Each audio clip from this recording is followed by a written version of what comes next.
Hello everybody, I'm Raphael Perry and it's time for some more Scarlet Hollow. In fact, I wasn't sure what I wanted to record tonight, so I literally rolled for it. If I rolled a 1 or a 2, it was going to be Scarlet Hollow. A 3 or a 4 would be Of Ash and Steel. And a 5 or 6 would be 1348 ex voto, just to try and break through that annoying section and get through to probably an even less pleasant and less easy portion of the game. I rolled a 2, so here we are. And we're heading into episode 5. Now I know I wanted to hold off a bit on episode 5. It has been out for a while and there's been a number of rebalancing patches, but I also am really looking forward to playing this game. So I'm going to just head on for a bit. Now, I believe there are still changes the developers want to make to this chapter, so perhaps I shouldn't save at the end of the episode or should use a different slot. I am aware that a lot of people commented that this chapter felt very short. I'm also aware that the developers have commented in one of the patch notes that it was very easy for players to skip a lot of the content and jump straight to a later point in the chapter. I don't know what that might be because I didn't mouse over the blacked out spoiler tags. But we have been instructed to maybe search out the rest of the mansion in this episode. So perhaps we should look around and see what we can find first before heading off to anywhere else.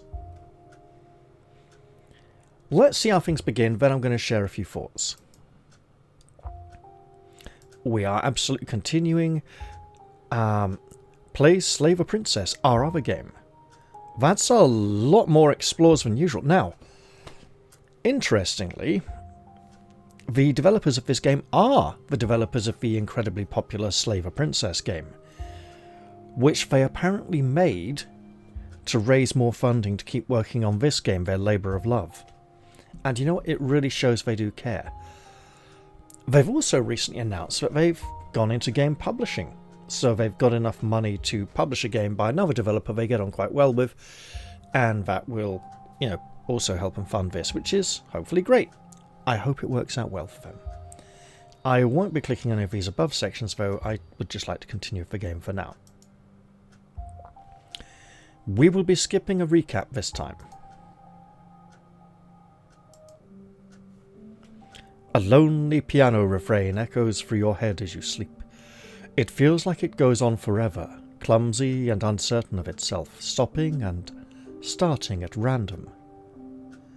In which case, the notes are now more pronounced than they were previously. I would suggest this is somewhat to do with the priest. We'll do a quick... Yep, good. But as your dreams start to phase, do you realise the music is following you to the waking world, continuing even as your mind resolidifies and banishes the last few remnants of your dreams? When it finally stops, you're startled by the sudden silence. That could be a pig or the pug. This could also be a pig. You're awake now, cold and uncomfortable, your muscles stiff and aching, your head still clouded with sleep. Yes, I know it says achy, but aching is a bit more accurate. You realise there is a concerning lack of blanket and mattress. There is nothing beneath you but hard wooden floorboards, dusty and uneven. Are we even in the same room? There's also a weight on your chest and claws digging gently into your skin. So this would be like a succubus visitation. It's like sleep paralysis. It appears as a evil, hideous old woman that crouches on the chest of the sleeper. Yeah, I know what they looked like in AD&D First Edition in the illustrations. I'm talking about traditionally.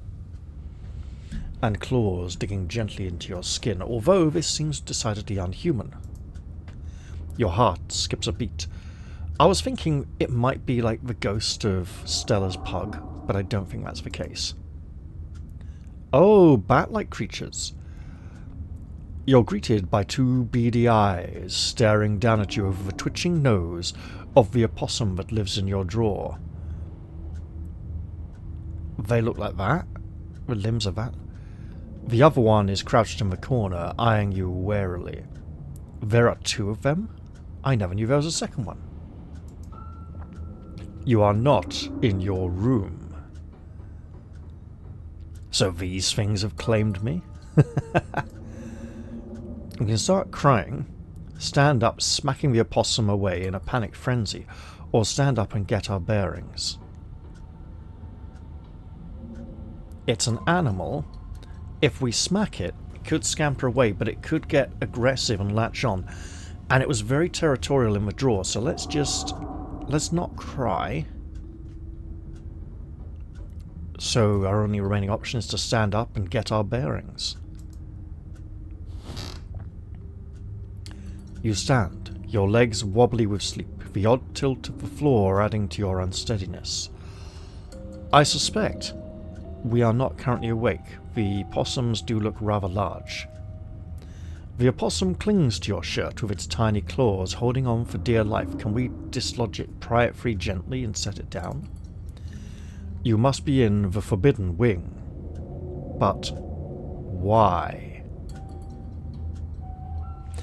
Okay. There are some possibilities.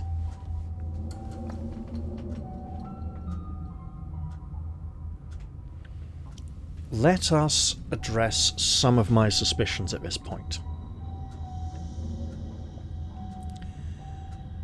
We have come across very heavy inferences that the Scarlet family have been murdering each other for the inheritance, like royal families of the old world were often known to do for a very long time now. And Scarlet summoned us here, claimed she didn't know why, and it just felt like the right thing to do. I'm not even sure she claimed that, to be honest. She may very well be trying to bump us off if she sees us as a threat to her continued running of the mine.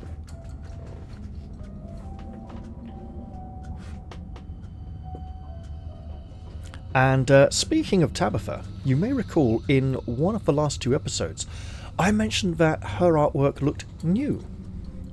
Tweaked, tidied up a bit, improved, changed, altered slightly. And apart from the shape of her earlobes, I couldn't quite place what it was. Well, recent patch notes from a little while ago have informed me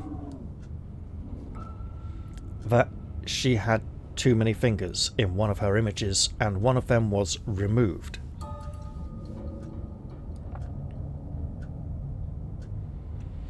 That may very well have been the image I commented on. So setting that aside, we have not found Stella. We were looking for Stella in the last chapter,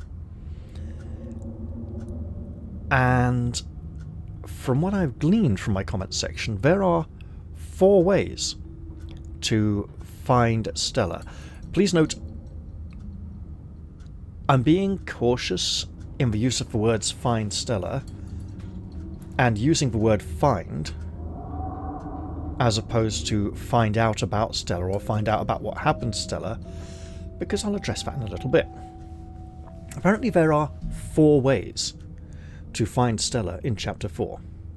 However, my previous actions in the first 3 chapters had somehow eradicated 3 of those 4 options, so I only had 1 option available to me. And the only thing I did not really do was sneak into the mine.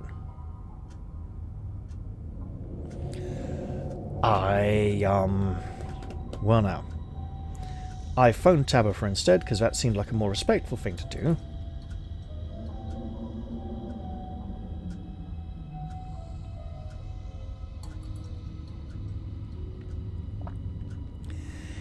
It is also possible that the reason I could not find Stella in Chapter 4 is that she is hiding somewhere in this mansion, and I should have tried to explore it earlier to discover the locations that would have helped me pick up clues about where she was.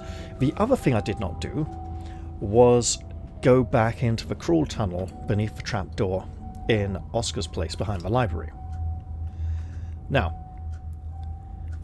it felt like the right in-character thing to do to pick the options that I did.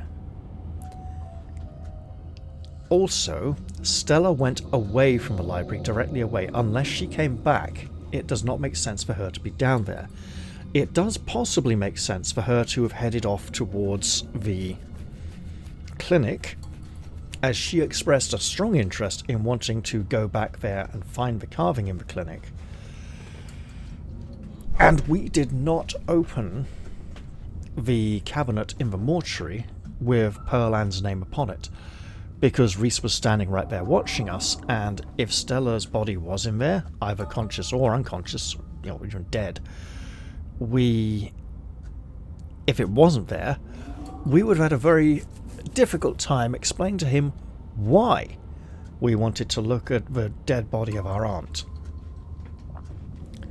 Surely we would have asked permission from him first, like, hey, do you mind if I just look at this? But it was just like, no, open it and look inside. It's like, seems a bit rough.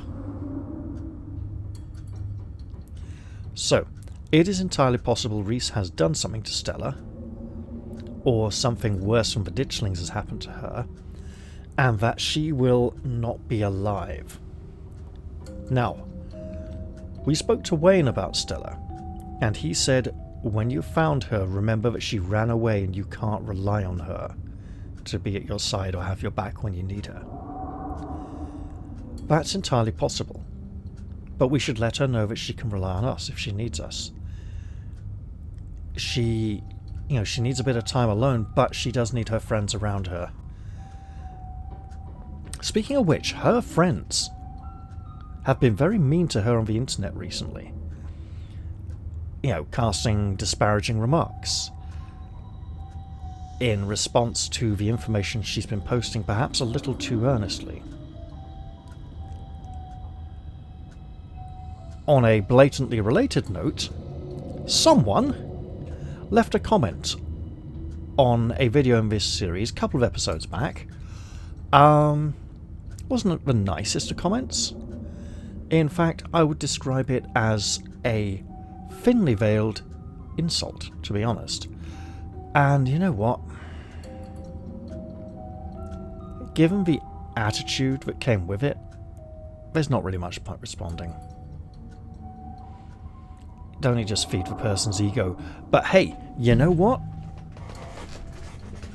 If that person wants to take their smug superiority complex and shove it up their arse and fly around the room like a witch on a broom, or a balloon that's just had all the air come out of it, then they're welcome to be my guest. But the comment helps boost in the search ratings, all helps with the algorithm, so yeah, maybe I should respond then. That would help, or I can just leave it as is, honestly, and enjoy the game now. So yeah, Stella's probably upset, and if we let her know about Reese, and she starts trying to get footage for that and share it with the world, the community she's a part of, who... The thing is, they like to believe, but they don't like to believe too much. They don't like it if the proof is too good. If it's too good, they think the proof is fake. It's like, how did you get the thing to stand still for that long in front of the camera? Or whatever, So, yeah. Now, we are in some part of the mansion, allegedly. I'm going to go on a limb here and rule out the opossums as the most likely culprits for bringing me here. I don't think they have the sheer strength between the two of them to pick me up and drag me all the way here. Could I sleepwalk? Absolutely.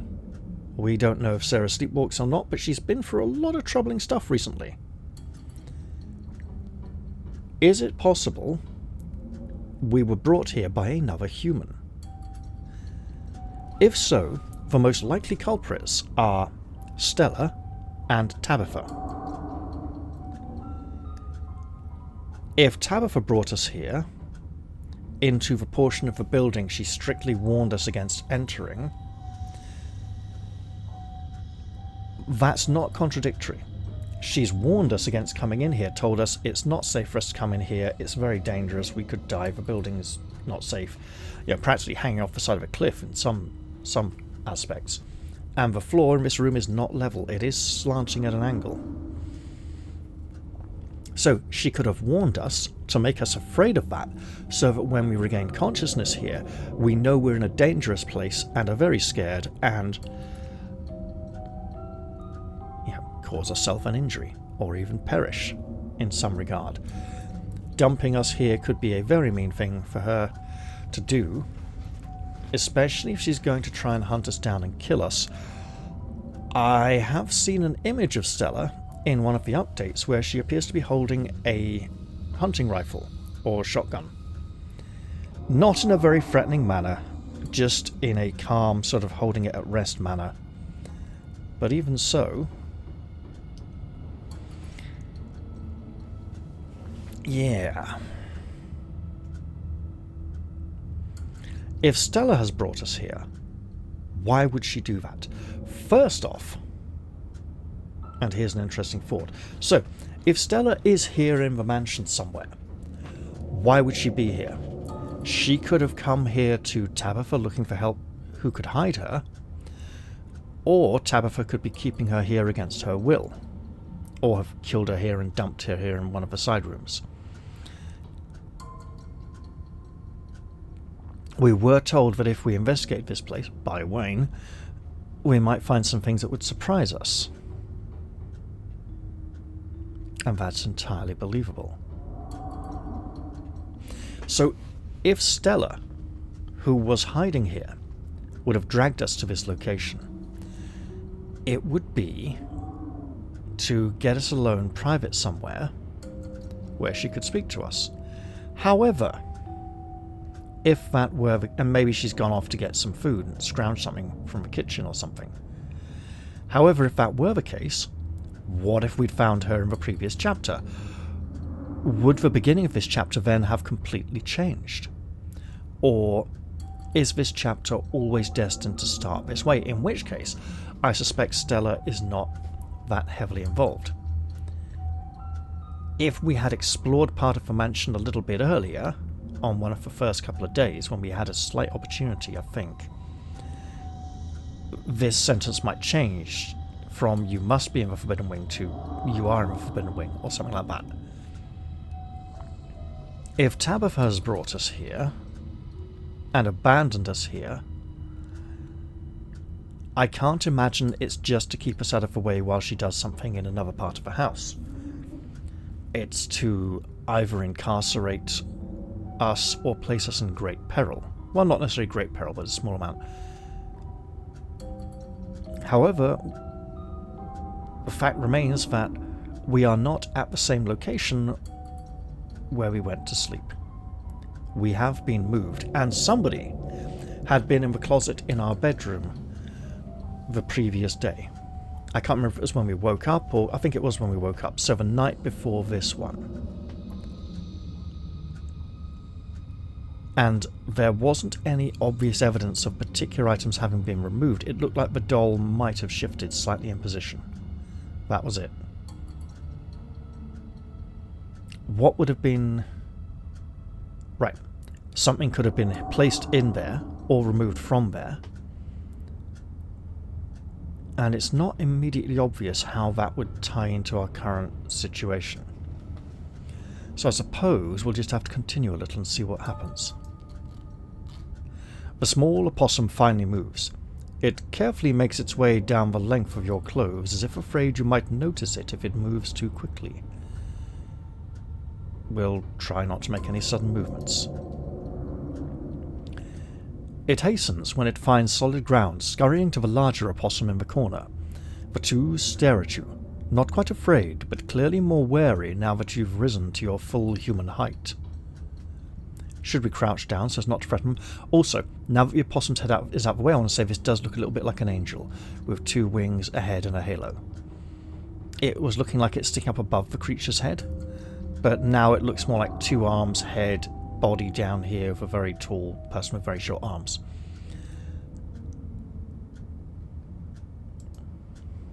Maybe they were watching you as you slept, or maybe they were hoping you might be lunch. Either way, you're both going your separate ways now. Now, if one of these is the one from the drawer in the dresser in our bedroom,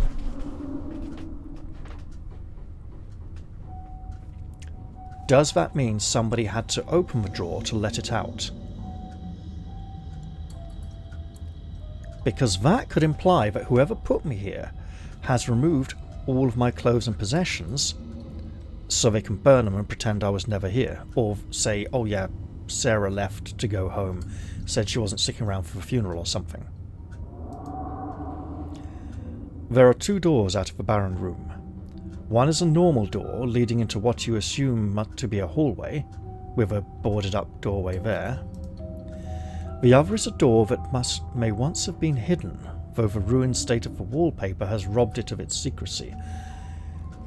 And whoever placed us here would have been aware of this fact and intentionally placed us here for this purpose. Now, another thing is, if Tabitha has placed us here so we can discover something,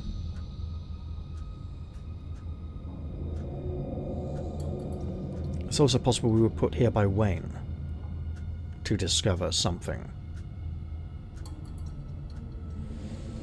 Whoever placed us here probably chose this room specifically. They didn't just pick a room at random and ignore this door. They might have picked a room at random, noticed the door and gone, okay, well let's make it even more poignant then. We could call someone. Is that call out with our voice or use the telephone? Yell, hoping someone is there to hear you. Continue deeper into the forbidden wing. Now,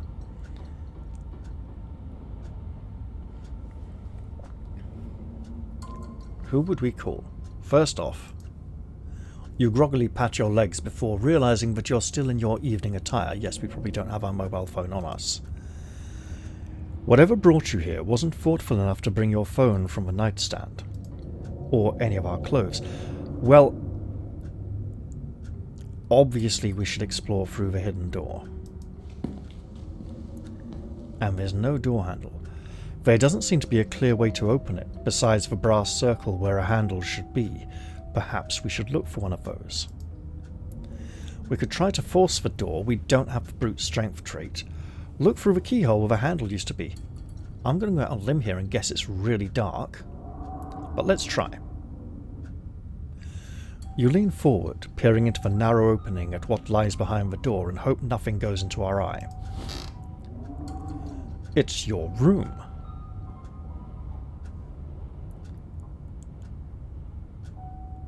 Someone is using the missing handle as a peephole to spy on our room. Because there's a load of wallpaper covering this door on the other side, it doesn't need to be covered on this side. Which means you'd be able to slip right back into the safety of the rest of the house if you could just manage to find the handle. It also means someone could have been spying on us any time they liked. Which means we're not going to yell. Whoever placed us here knows they put us here, and if there's anybody around to hear us, it's most likely to be that person. We don't need to let them know. It's like, hey, is there anybody there? It's like, yes, bitch, I put you here so I could murder you quietly. There's nobody else here now. So we will not cry out. And we won't try and damage the door. We don't need to make... If it's just wallpaper holding it in on the other side, and we just push hard enough... I didn't see hinges on this side, which means theoretically it opens away from me, so enough hard pushing could work. But I'm not going to do that. Again, we don't have the physically strong trait. We'll just take the other doorway. You make your way carefully across the slanted room and deeper into the forbidden wing. See, it's possible that if Tabitha doesn't want us, has been trying to avoid putting, she wants us to find things in here but doesn't want to tell us. She wants us to see for ourselves. So she's transported us here. It still feels a bit suspicious. Before you is a long hallway. Dust dances in the weak sunlight, beaming in through cracked glass. A tinge of mildew stings your nose, warning you away, though there's nowhere else to run to now. Also, if we forced the door to get back into our bedroom, we don't have an excuse to explore this part of the house, whereas now we can say, oh, we were stuck in here, we didn't have any way out. We had to search for a way. That looks like possibly a doll. Arm, face, back of the head, little bit of a body. It could just be rubbish though. An ornate entryway, its door long gone, breaks the monotony of the faded wallpaper, and a staircase looms at the far end. So it does. Well, there are footprints heading down the hall, probably from the person who left us here, so let's explore the ornate doorway first. You make your way to the dark doorway in the middle of the corridor. It's a parlor. Of course, the Scarlets of old would have had a dedicated space to entertain their guests. It would feel elegant if not for the massive crack that runs the entire length of the floor. The air here stinks of mildew. You can see why Tabitha doesn't want you exploring these rooms. And I can't see the crack very clearly. Yet. There is a large painting on the far wall of the room. From a distance it looks like it might depict the town, indeed it does, and there's a balcony there we could look out. I'm not going to advise we set foot on the balcony. Those are large French windows. Something else catches your eye. A bookshelf, or rather what's left of a bookshelf, hanging by a single rusted hinge. Oh, why would a bookshelf hang from hinge? Is it also a door? Its sagging shelves reveal some sunless space beyond, once hidden, now exposed by the rot of this house. Let's examine the painting first. It's going to be safer than the bookshelf. The painting highlights a number of old buildings and locales, many of which you've already visited. The town hall, the estate, the mines, we haven't really visited the mine yet, and the clinic, still called a hospital at the time of this painting, the church, and then there's somewhere you've yet to see, the historical Callaway/Tremaine house homesteads. I would imagine each of these locations is where there is a carving. So yes, we should have... Oh, we've seen a carving in the mine, just not the main mine. So if there is some cult activity, having a painting here as a coded message to remind high-ranking cult members of where the carvings are located seems like a very proud, arrogant thing to do. The faded bronze plaque beneath reads, "In commemoration of Enoch Scarlet, head of the Scarlet Hollow Landmark Revitalization Project. Let the past never be forgotten." Enoch was the one who was Charlie's father who became an alcoholic, right? Let us explore the space beyond the broken bookshelf. Ideally, if we can do it without a loud noise causing the bookshelf to come crashing down, that will be good. You cross the parlor, testing each careful step along the way, and duck between the collapsed shelves of the old bookshelf. The space is dark. Oh, that's... I know that one. It's not Thoth. It's the other one, the different bird head. Oh. Ironically, I think this is supposed to symbolize a minotaur, even though it doesn't. It's like a bison or buffalo. And I can't fully remember the difference between buffalo and bison in terms of how they look, so it'll have to do. Two faces. So many things to look at. Anyway, the space is dark. its features barely illuminated by the faint light trickling in through the myriad of cracks and holes in the walls. The wallpaper, a deep, exquisite red, adds a blood-like glow to the dimness. So we have the skull of something like a bear, but I don't think it is a bear. Or a horse. Because those eyes, I think they'd be a bit further apart for a bear. Eyes on the side. Eyes on the front is predator, eyes on the side is prey, looking out for danger in both directions, right? So I think horse. Oh, that's an American Civil War flag. From the ones who the other half think are the bad guys. Is that the ones who lost? The ones who liked slavery, which makes total sense given how the miners were treated in the first place when the mine was established. So what do we got? What is this? So essentially creating a sort of... No, that's not a... It's like a, what, 7-pointed star, bizarrely? Frame with some image in the center. Picture... It's not like a cartouche or something, is it? Because it's triangular. Lots of books. We'll probably get some more writing in a moment. This chair has got so much stuffing coming out of it, we probably shouldn't sit in it. Ah! That's supposed to be a pagan, Celtic or Viking carving. Something resembling some sort of dragon-like creature. Oh, no. No, long tail, 2 wings, pointy bit. It's probably Cthulhu, isn't it? Shrunken head, perhaps? I suspect there may be lots of things to interact with here. And some kind of spirit of hope over the fireplace with what looks like lightning bolts radiating down from something that could be more like an angelic aura above. Clouds around. Lots of stuff to look at. Oh, Atlas. Essentially. Yeah. The walls are lined with ornate display cabinets, some empty, some still presenting their antique treasures. Nestled between the cabinets, a single tall bookshelf remains standing, its occupants dusty but mostly intact. Well, we are the book reader. And with our esoteric knowledge, we should have a somewhat decent understanding of some of the things in here.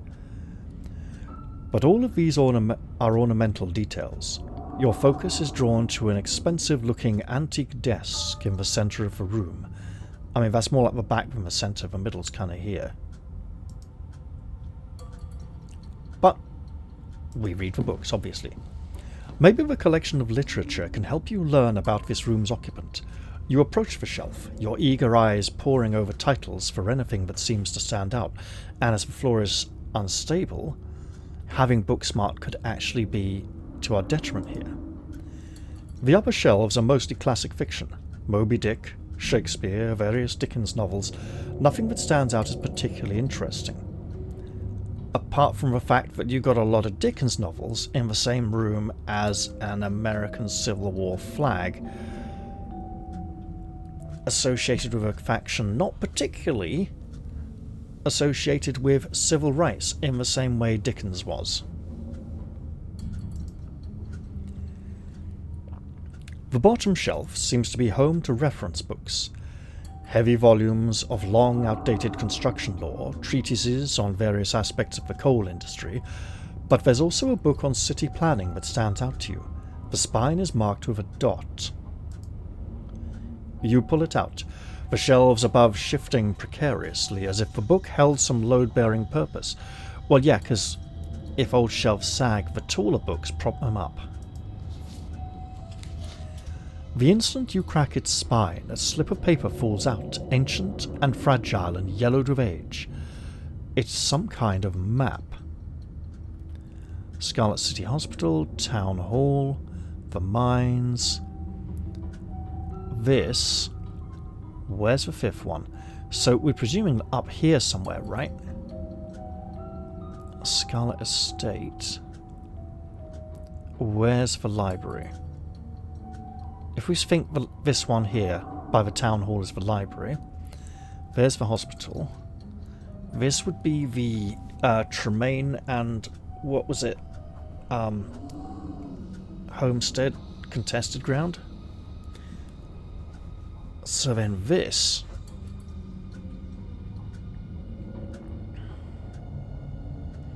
could be the library. We haven't been to the town hall yet either.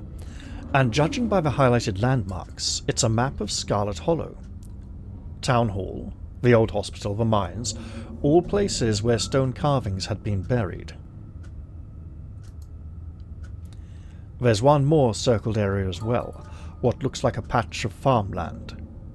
We may be going there at some point this episode. You haven't paid this location a visit yet, but judging by the way the other buildings have had their ways of drawing you in, it's probably only a matter of time, and I suspect it may be where a giant pumpkin went missing. You carefully fold the map and shove it into a pocket. We might want to put the book back on the shelf after a quick glance at the table of contents. I'm going to presume we put the book back so the shelf doesn't collapse, and then we examine the desk. You carefully fold the map and shove it in a pocket. Again, possibly twice. Open the top drawer, open the bottom drawer, step away from the desk. Okay. If the bottom drawer will... Right. If we open the top drawer and it collapses... Right, so hang on. So, if one of these is supporting the other... Right, if the top drawer is weak, we want to open the bottom drawer first, then close it, then open the top drawer. Because if we open the bottom drawer first, then we try to open the top drawer, and the bottom of the top drawer is no longer supported by the edges of the, the top of the sides of the bottom drawer, and falls out into the space behind the drawer, it will create a ramp, making things fall behind the bottom drawer, which might not come all the way out.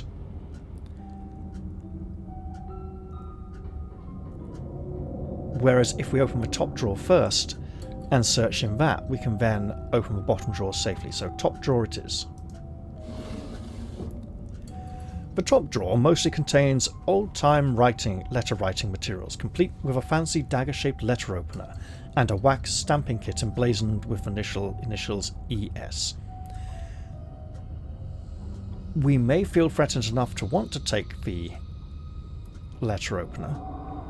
It'll be fairly blunt, but if we threaten someone with it, they might not immediately notice that.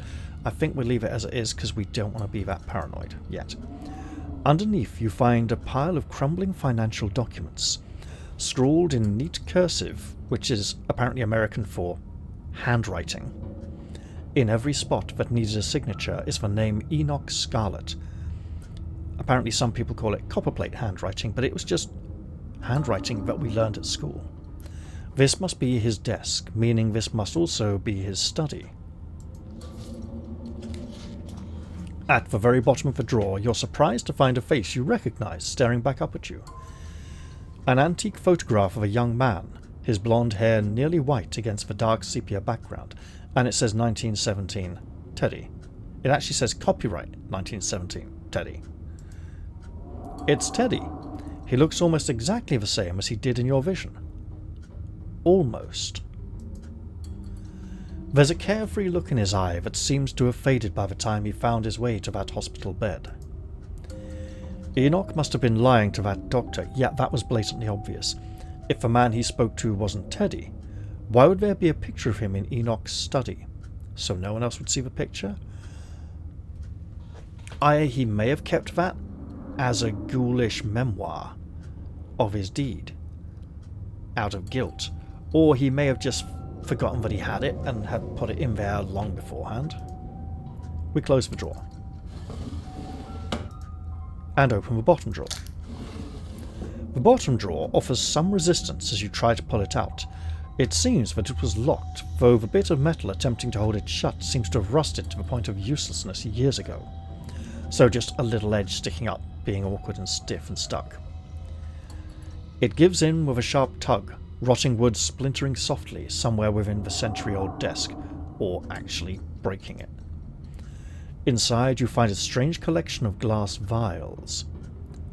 I wonder if Teddy was poisoned over time using similar ingredients to those used on Reese. Their surfaces are clouded white, but you can make out what seems to be paper preserved somehow inside the containers, a hint of writing visible at the edges.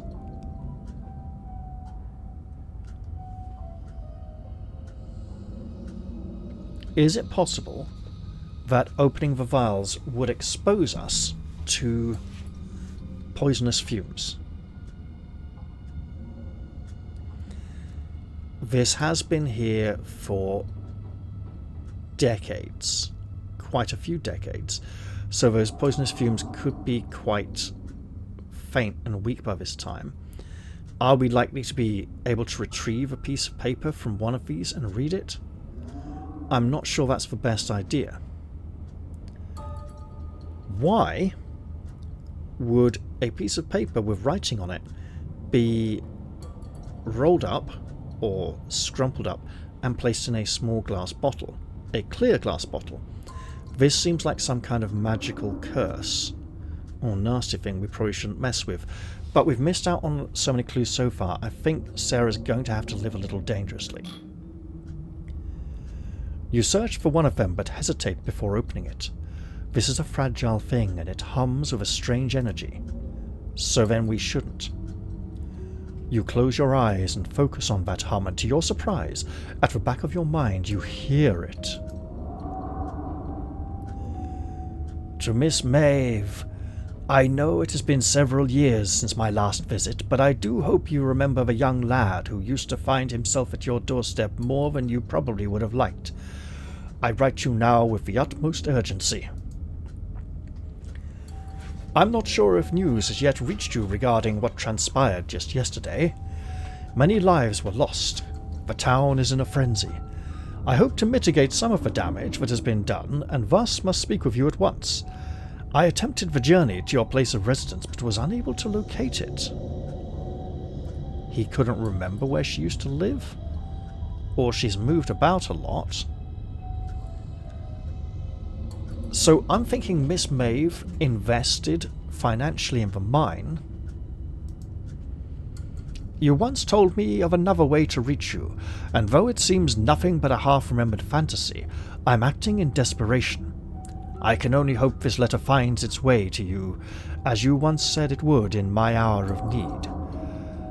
I must meet with you at your soonest convenience. Sincerely, E.S. That would be Enoch Scarlet. So this is his way of sending messages to, presumably, the witch. You reach for another, which looks identical. Miss Verena, trouble with tea. Your presence requested at once. And another. Verena, know what you tried. Do not appreciate the attempt at subterfuge. Though we both know what is at stake here, the boy has to be dealt with. Expect me this evening for in-person discussion. Some of these letters are addressed to Miss Maeve, and some to Verena. All are signed E.S. You assume these have to be from Enoch. Many seem unimportant, just listing a time and place. You assume meetings between Enoch and whoever the Verena may have been.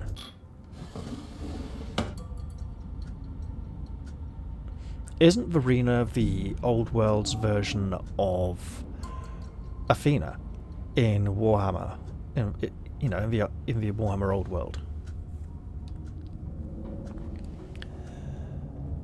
We can step away from the desk, or you've seen enough, return to the hallway. If we step away from the desk, I think we just have to return to the hallway anyway, but let's do it in case something else catches our eye that we haven't interacted with yet. You step away from the desk. We've already interacted with the bookshelf, so we are forced to return to the hallway. We can't look at this amazing representation.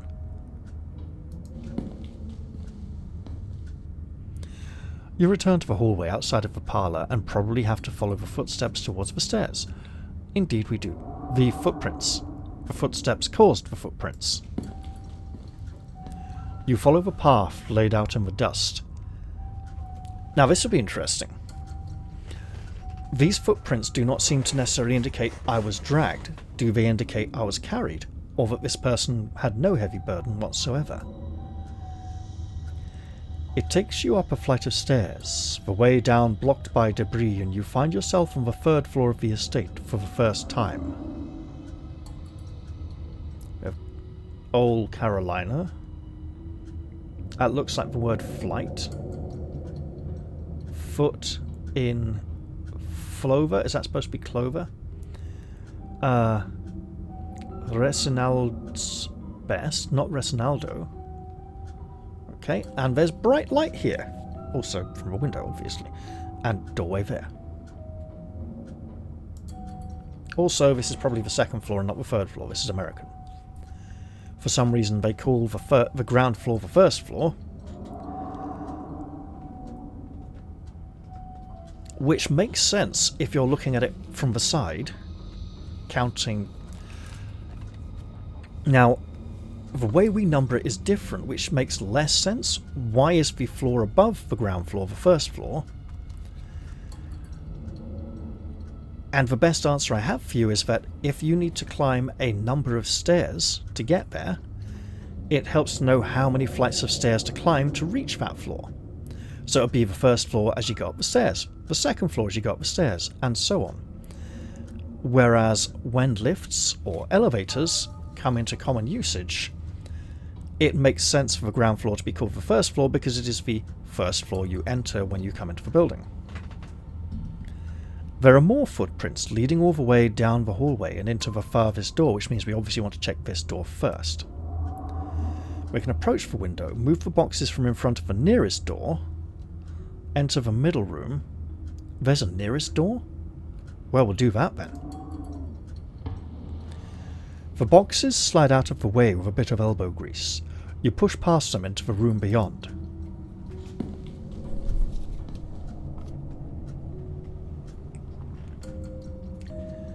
The room is cold and empty. A large antique bed is made, its sheets ancient and dusty, but still somehow giving off the feeling of tidiness, with a large, more modern-looking heart-shaped cushion, also looking a bit like a pair of ladies' breasts or a big plump arse, due to the overemphasizing of the fervour of the 2 bulges, and a painting of what appear to be 2 sisters with a doll. There's another doll here. Picture of a man with a moustache, I believe quite possibly the one from the hall down below. Another door, which may go into the next room, so we might not have needed that. Anyway, got a lamp, picture of a man on a horse going up to some sort of wooden hill fort. One of these windows is rather cracked, the other in a much better state of repair, honestly. Even with cobwebs stretched between each corner of its 4-poster frame. That's a closet. Looks like a whole-ass room. Let's search the desk, even though that door is open. You step towards the desk, its drawers practically overflowing with stationery. So it can't be that antique then. As you sift through paper, it quickly becomes clear to you whose room this is. There are stacks of bills in Edwardine's name filling nearly every drawer, and even once you manage to get past the layers of envelopes and tri-folded paper, you hit a permafrost of receipts. The reason the paper is folded that many times is a specific way of folding it to fit into very precise envelope sizes, or envelope, if you want to be not quite so common. It seems she was doing her best to be meticulous and hold on to any scrap of paper that might possibly be important. But when you reach the bottom drawers, you find something entirely different. Greetings cards, letters, small wrapped packages, some opened, some sealed, some crumpled into messy balls. Something birthday old geezer. Edwardine is not a man, so this Something dad. Yeah, looks like this is all to her dead husband or something. Oh, Charlie? Princess for a day. You open one of the cards. Both pages are taken up by a handwritten note. As they should be. You have all the space in a card to write on. Feel free to use as much of it as you want to really give a personalised message instead of just something terse. Tabby, hope you're doing well. Not a day goes by that I don't miss you. Hope Pearlan treats you to your best Christmas yet. I'm not sure what sort of doodads you're into these days, so I sent a little something to make me think of you. That made me think of you. Oh, speaking of which, picture of cat. Tabitha's name is, you know, easily abbreviated to Tabby. We have been warned that there is a cat who is our enemy, and the cat may not be very literal. Tabitha's cat in the kitchen, if we had the animal speaking, might have actually been like, bitch, she fucking hates you. What are you even doing here? I made sure they were the best shells of the bunch. Not sure how rare any of them are, but they're awful pretty, and they've still got that beach smell. And make sure you put your ear up to them too. It doesn't compare to the real thing, but it comes close enough. And in case you think that makes me a cheapskate, I made sure to send along a little cash too, so you can get yourself something a little nicer than glorified beach trash. Make sure you get Pearlan to take you to the nice toy store, because that's where I'd take you if I was there. So these could be things she's planned on sending to other family members and just didn't send. If you get the time, I'd love to hear from you. I miss you so much, Tabby, and I'm always thinking of you. You can come out and visit me anytime. I know you've always wanted to see what it's like out east. I made sure to write out my address on the back of this card, just in case you didn't know how to get a hold of me. Been missing you, my incredible, wonderful, amazing daughter. Oh, not granddaughter. So, here's a thought, right? Because the bed is made. And my throat's getting rather dry, so I'm going to have a little drink. Tabitha could be staying here in Edwardine's old bedroom. And if she's planning on reenacting Edwardine's family murder, and like possessed by a ghost maybe, not exactly but almost, you know, that could make a lot of sense.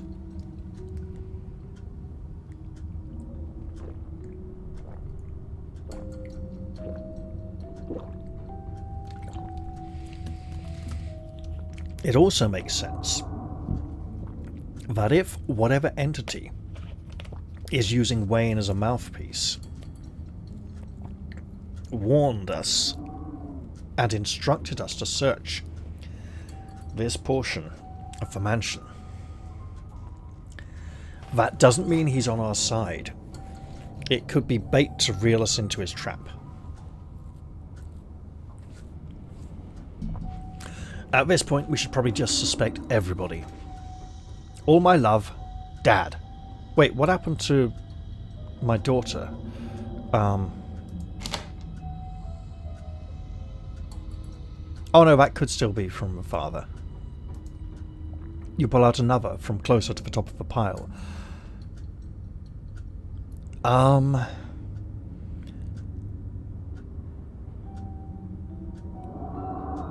So Pearlan decided to bring up Tabitha and...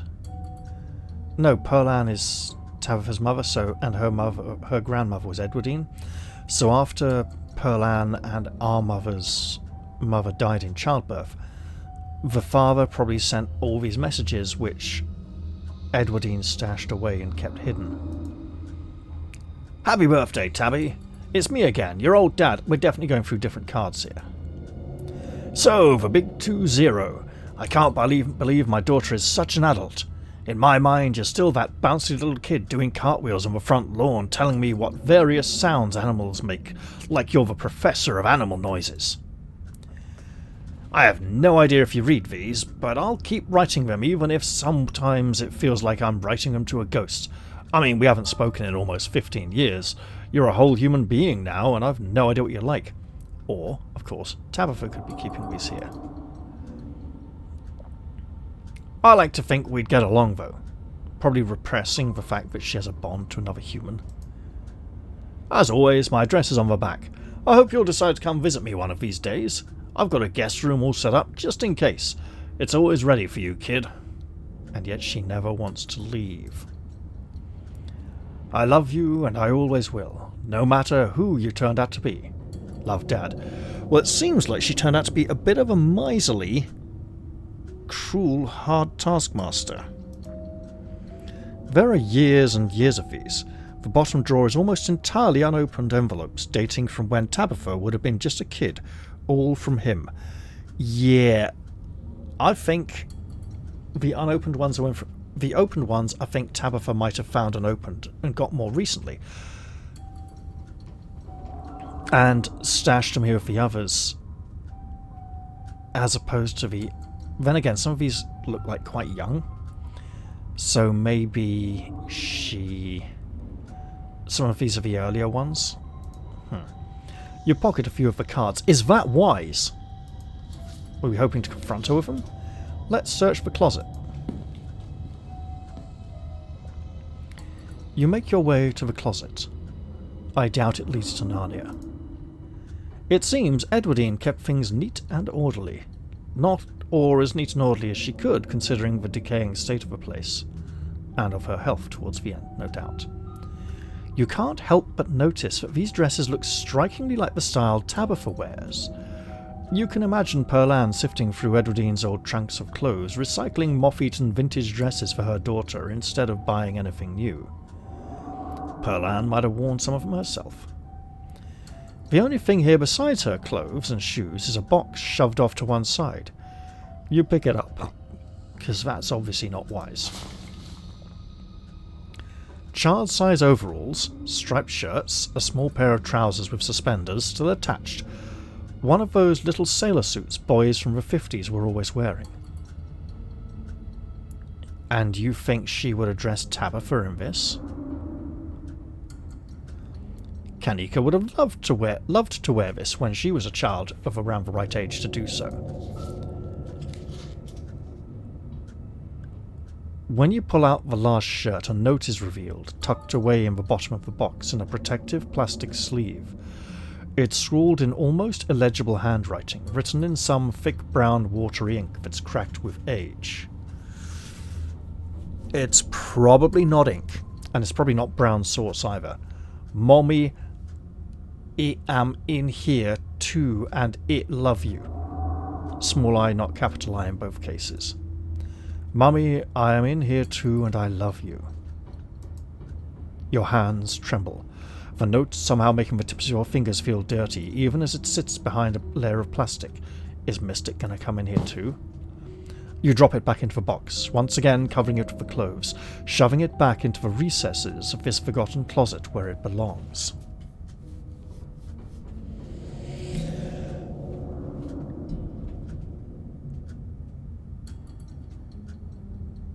The mother died in childbirth, right?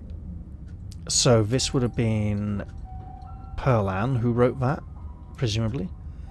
Let's return to the hallway. Finished with the tucked away room, you return to the hallway. And if we don't have an option to put the boxes back in front of the door.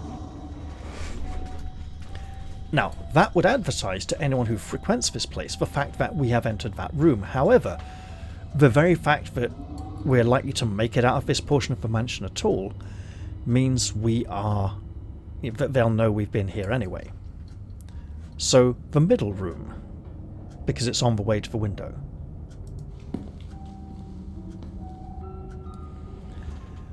This space was clearly once a nursery, though no child has been here for a long, long time. We got an Edward bear over here, a discarded doll, a doll in something that makes it look more like a musical box, like a sort of glass display case. Here's a bed for some kind of nursemaid to be in the room to come be with the baby if it cries and wakes up in the night, or even for the mother to stay. Let's absolutely check the bookshelf. We are book reading, girl. The top shelf is occupied by antique picture books. Dick and Jane, books of nursery rhymes, ancient editions of Grimm's fairy tales. Now, having an ancient edition of Grimm's fairy tales on the bookshelf within arm's reach, I've literally just put my hand on it right now. There is at least one story, and specifically one very specific story, that is always omitted from recent collections of Grimm's fairy tales. Or at least so I've been told. It's quite a short one, and it is pretty grim, and I can see why it's often left out of modern retellings and modern collections. Don't need to say which one it is. Do I? It's like Two Boys at Meat or Three Boys at Meat. Very short story. Three boys found a big carving knife in the kitchen and decided to play butcher. So two of them got the other one to lie down and take all his clothes off, and they chopped him up into little bits. That's it. That's the end of the whole story. It's like, that is pretty horrific. We don't know if the third boy resisted as soon as he started feeling pain. We don't know if they went for something that killed him immediately or tortured him very slowly until he died. But it does sound really horrible and doesn't sound like the kind of story that a lot of parents would like being told to their children nowadays. Then again, you also have parents who just say, you can explain to the child, say, look, this is horrible and nasty. This is also the kind of thing, you don't know if these boys, knew what they were doing and were being horrid and killing the other boy, or if they just didn't know what they were doing. This is the kind of thing that can happen if children get hold of grown-up tools they shouldn't have in their hands. There's a lot of purposes such a story can serve. If a child is just reading this on their own, they might think, oh, that's really scary, I don't like that. Might make them scared of stories or hate stories for the rest of their life. Maybe if they're emotionally delicate, let's say. And why does this look like a skull? If we have an eye here, edge of the rim of like the cheekbone around the eye, above the cheek, but the edge of the eye socket, teeth down here, jaw, and then like part of a skull up here, essentially. The lower shelves are full of educational material, from children's encyclopedias to writing practice workbooks. From the sheer number of learning-oriented books on the shelf, you get the impression that the children who lived here were not supposed to be as interested in fun and fiction as they were in diction and spelling. Your family may have been wealthy, but maybe not in joy. Let's look through a few of the writing practice books. Something personal. Okay, edition 3, copybook, property of Alexandra Scarlet. Edition, that's probably a 4, and that's a 5. You leaf through a few of the practice workbooks, gently turning the near crumbling pages. Today Reasons Mummy should take me and Mary Bell to the zoo. 1. We have HAV. Been very good girls and have HAV. Not cried for a whole HOLE week. 2. Mary Bell says elephants, spelt with an F instead of a PH, are so big and I would like LIEK to see 1.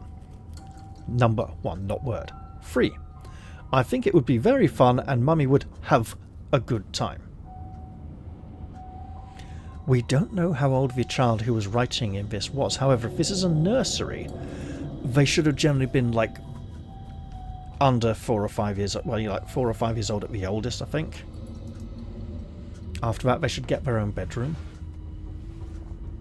All are signed with the carefully scrawled signature of Alexandra Scarlet.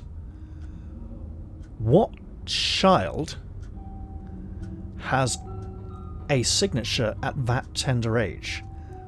That's not generally something people develop until they're into their teens or, late teens.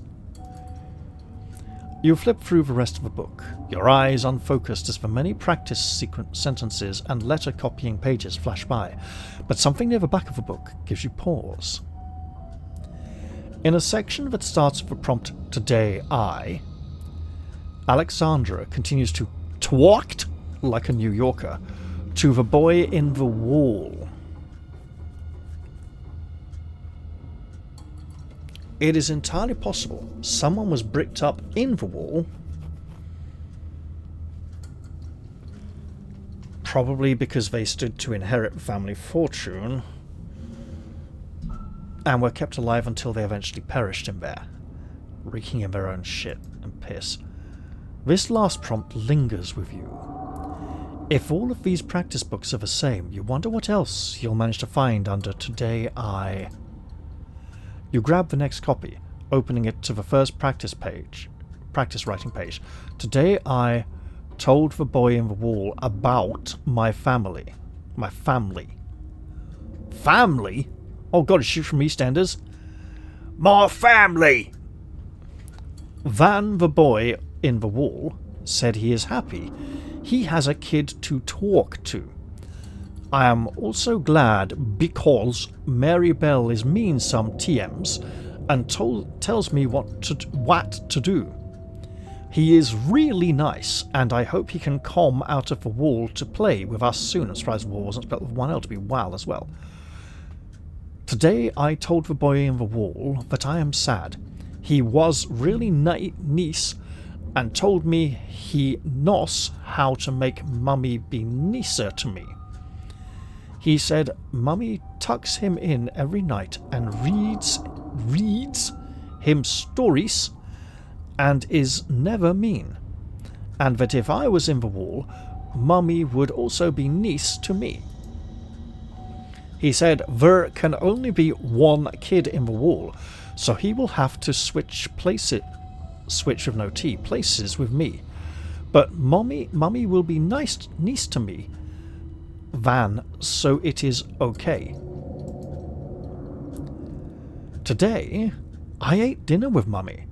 She said she made me special dinner, and she sat with me the whole TM, and I was a good girl and ate it all. Mummy is proud of me. It was a good day, and I am happy. The rest of the book is blank. Because she swapped places with the boy in the wall. This is Alexandra Scarlet, so this would have happened a long time ago, changing the whole family fortune and fate of the family. The rest of the book is blank. Let us return to the hall. If the whole thing about the boy in the wall is true, it's very interesting and adds a new layer of stuff to... And then we wonder how he would have managed to... That would explain why the latest heir of the family also always kills off the person who came before them. But then they'd be doing that before the spirit would get out of the... So, would it skip a generation, essentially? Let us approach the window. You carefully approach the window at the far end of the hall. That sure is a cliff. There is nothing below the window but the tops of distant trees, the ground having crumbled away. The only thing stopping you from plummeting to your death is the straining foundation that still somehow holds this place together. At least, for now. We'll follow the trail to the furthest room, the one just to our right here. You continue following the trail of footprints, approaching the farthest room down the hall. The door was clearly meant to be hidden, but it's been left open. Why? Was someone in a hurry to leave? Or did they want it to be open so they could stand in the doorway as we approach and say, You shouldn't have come in here, you know. I really wish you hadn't found those things that they didn't know we found because they haven't had a chance. The room is starkly empty, save for a rug and a few candelabras. Is that how you spell candelabra? Yeah, it would be. So there's no L after the D. That would be two L's very close together, so that would be wood. Weird.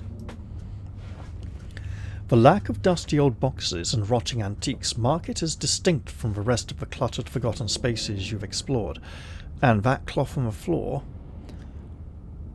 might mark a hole in the floor that it's covering, so we want to walk around it if given the opportunity. It pains you to stand in this space. Emotions hang over you. Strong. Oppressive.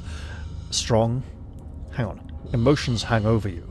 Strong, oppressive, and overwhelming thoughts that threaten to fill your lungs. I didn't see the comma between you and strong. You don't feel death here. You feel something worse.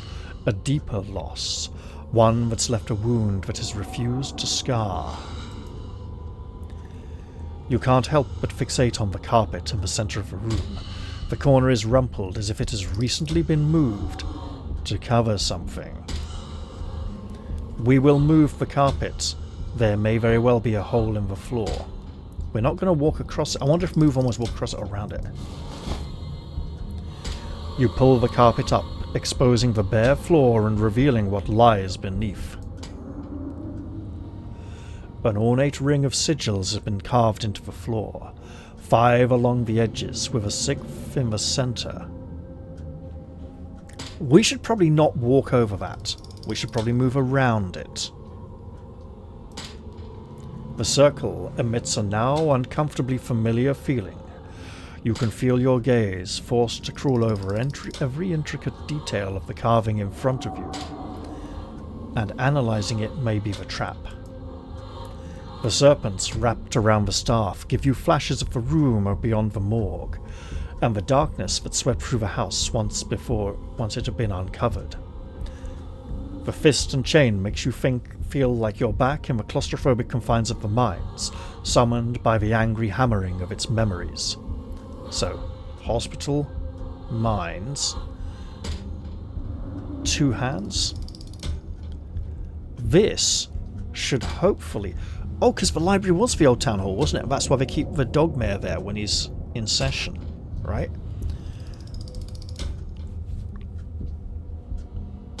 We could theoretically use this to pinpoint the 5th carving on the map.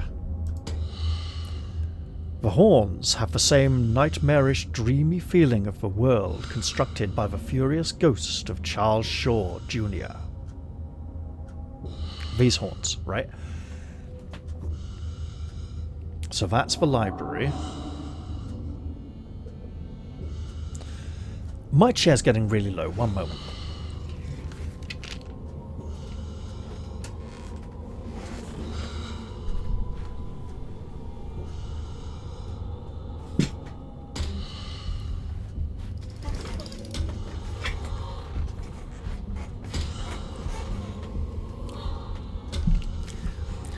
It is now something like 3 or 4 inches higher. That is a significant increase in elevation, and it doesn't scrunch my knee so much now the floor is further away.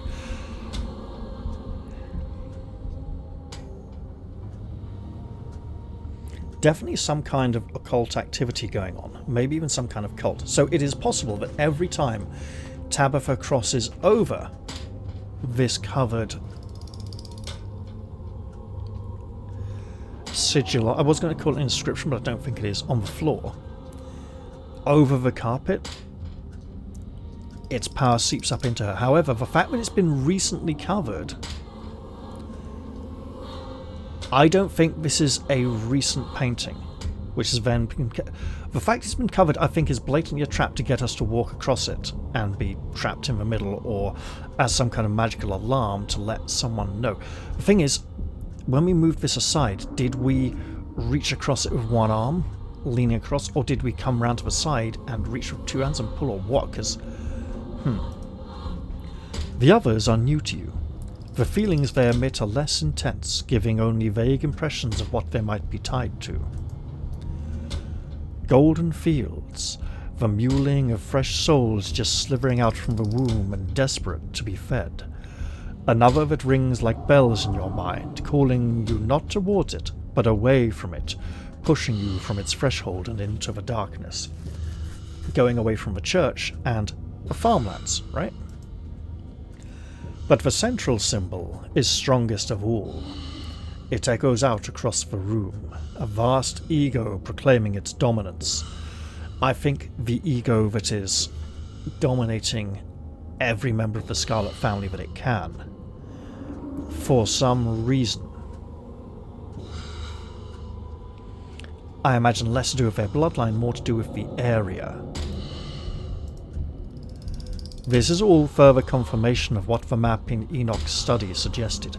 Now, there is an achievement for taking a dialogue option that requires a combination of 2 traits. I have not yet acquired that achievement, despite being now in the 5th chapter of the game. Let us move on. Ideally, not walking across it. You continue forward towards the door on the far side of the room. Please tell me we're not stupid enough to have walked across that now that we've discovered it. You exit into a short hallway. There are stairs here leading back down to the lower floors, but there is also another door, which we should definitely... That is 1, 2, 3, 4, 5, 6, 7, 8 locks.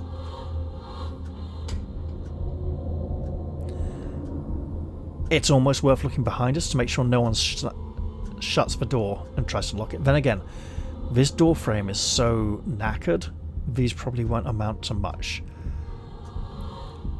Lock, padlock, bolt, lock, padlock, lock, padlock, bolt. It's hanging ajar, the many locks and deadbolts along its edge glimmering in the weak morning light. Does anybody else see the problem with the artwork here? This door opens away from us. These bolts are on the wrong side.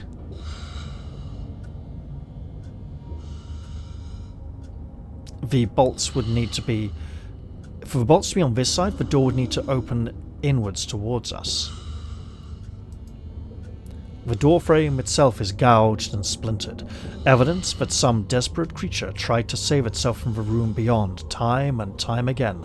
Although now that it's open, and that really looks like a skull in there, the back of a skull with like the jaw down there. The fact the door is now open implies that these locks are no longer necessary. Oh, we have no choice. We're going straight in there. Are we going to get trapped in by someone who's been waiting for us to get this far? This was a prison cell, and this looks like the exact same doll from the closet in our room, with her one shoe. O-V... something like an X? K maybe? E...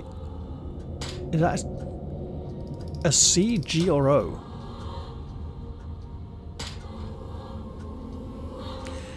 This does not need to be the same doll from our room. It could be one that is identical to it. And there's this... This is the doorknob that lets us get back, right?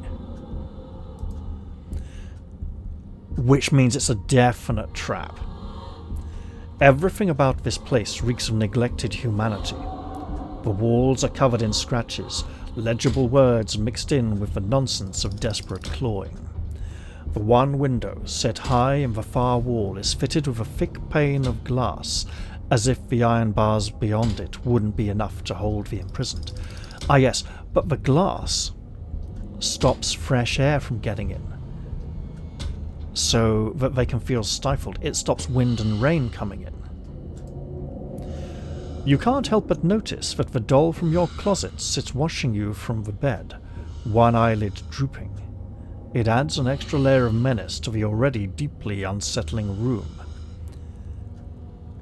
The doll and the doorknob This is blatantly set up for us to find, and it's an indication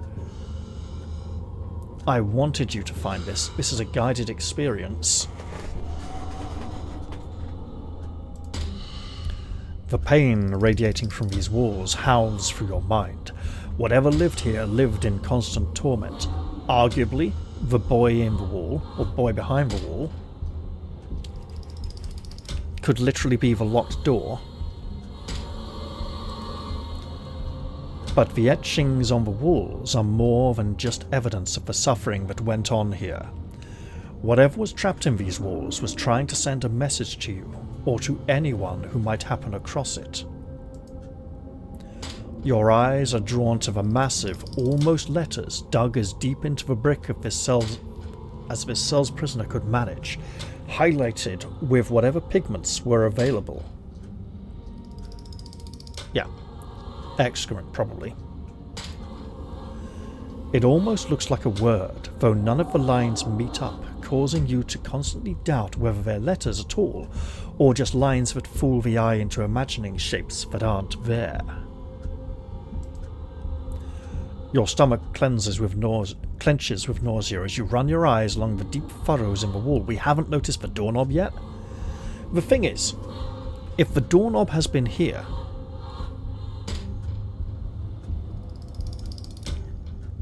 the whole time, that implies they want us to go back through that door. Which implies that the door could have been opened from our room. The thing is, hang on though, right? Someone had been in the closet and moved things around. But the doll was still in the closet.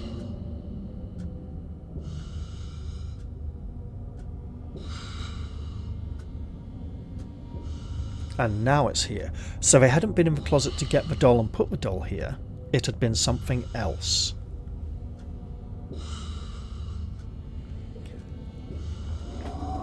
Your stomach clenches with nausea as you run your eyes along the deep furrow. Anyway, my point is, if the doorknob's here to make us go through that, will we break the wallpaper? Or will it be neatly cut around the edge of the door, concealing it, and we just hadn't noticed, and the door had been in operational use the entire time we've been here?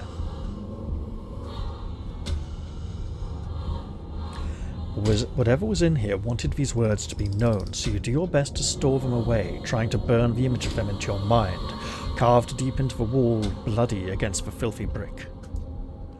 And then, one final detail grabs you, despite the fact we could blatantly see it before we even entered the room. A metallic glint from the filthy bare mattress. A doorknob. This is what you've been looking for. Was it left here for you? Well, I doubt it was left here for anyone else, but whoever left it here couldn't have used it to go back through that door. They must have left by another path or had a separate doorknob of their own. Again, this feels highly contrived. Let's examine the doll. If it's got a camera in it. You shiver as you pick up the doll from the bed. Its foot reads, "Property of Alexandra." So glad we looked at that. Could we have looked at the doll earlier? I'm not sure. We take the handle. Does the door slam and shut? Yeah. As you take it, a sound wraps around you. Music. The tinkling of piano keys, played by a clumsy hand. They echo up a narrow staircase at the end of the hallway, the one we could have descended. You have your missing door handle, it's time to get out of here, but let's follow the music first. You've come this far. Clearly you're meant to go just a little further. And let's hope it's not a deadly trap. The stairs take you into what you have to assume was once the servants' quarters, a network of cramped passageways hidden away behind the expansive rooms of the estate without so much as a window for illumination. But you persist, and descend deeper into the bowels of the Scarlet estate, the echoing piano your only company. Soon enough, you see light again. The the sun creeping in through the edges of a nearly hidden door. Let's hope we don't lose our balance when we open it, because that looks like the sky. You're at the end of another long corridor. Its high ceiling and tall windows are almost disorienting as you step out into the cramped, gloomy stairwell. The music echoes mournfully in the vast space, a chorus of wind adding a melancholic harmony as it whips in from the overgrown courtyard outside. Like these curtains billowing in the wind, this one makes less sense as the window seems to be completely closed. Unless there's no glass in some of these panes. You found your way to the first floor. Or ground floor. But you've yet to confront your guide. And that looks awfully like a cat, doesn't it? If those are the two front paws, that's the chest of the cat, nose turned up, ear, like chin, dark back. Let's finish what we started and find the piano player, but remember the warning that we might not be able to save ourselves. The musician plays on as you move cautiously through the dark, the slope now so dramatic it feels like walking downhill, jagged remains of the floorboards jutting out like splintered trees. Now, I'm imagining this music is being played by no mortal hand, because it started the very moment we picked up the doorknob. If it is a human, then they needed some way to know we had picked up the doorknob, like having secret security cameras fitted in the room or something, which I highly doubt. So I'm thinking this is more of a supernatural encounter, which in theory means it's not part of the mortal world and can't hurt us, but it actually means it can, so we need to be careful. It looks like Wayne. The flow of notes finally stops as you reach an open doorway to what was once a music room. Wayne stands from the bench of a battered grand piano, turning to face you. So now you've seen it, Sarah. He makes his way down the tilted floor towards you. A breeze passes by him, carrying with it the smell of the wound that is his body. One of the game's promotional pieces of artwork is Wayne seeming to push us, and we appear to be falling because the floor is slanted. This could well be the place. I hope you enjoyed the show. He stops just a few paces away. And I trust you understand the implications of everything you've seen? Yes. Are you the boy in the wall? If you aren't careful, and you put your faith in the wrong people, things could go very, very wrong for you. You could be one of the wrong people as well, you know that. We could run away or talk. Oh, maybe he's grabbing as we try to run. I think we can safely speak with him. He's shown no hostility towards us yet. What's with all the dramatics? Isn't this a little theatrical? What was with the doll in that room? Did you need to carry me off in my sleep? What the hell is wrong with you? You kidnapped me. How do I know you're the right person to trust? Who lived in that last room? Does Tabitha know about all this? By which I don't mean the him talking to me here part. We need to call someone about this. The phrase scrawled on the wall, what was it? Why does it feel bad to think it? Because it is bad. I want to leave. I've had enough of this place. I want to go home and take a step towards him. I say, I don't believe you. I don't know what to think. This is all too much. I trust you, but I don't know what I'm supposed to do about it. I think I should hold off on these till I've investigated a bit. I'm with you all the way. Help me stop all this. For all I know, whoever was locked up deserved it. Hang on. So let's go with... How do I know you're the right person to trust is probably not the first thing I should say. Did you need to carry me off in my sleep? A moment of weakness. I was impatient. You told me you wanted me to look through this area.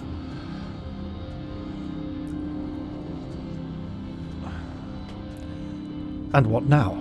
Are you planning on keeping me here? No. How did I not wake up? You've been a heavy sleeper lately. This town has been demanding so much of you. And I was gentle.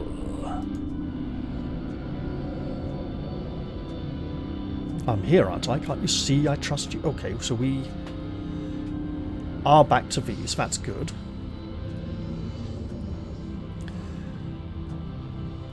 What was with the doll in that room? She liked it, so I liked it too. Oh, he might be the boy in the wall. It was nice to see it again after so many years.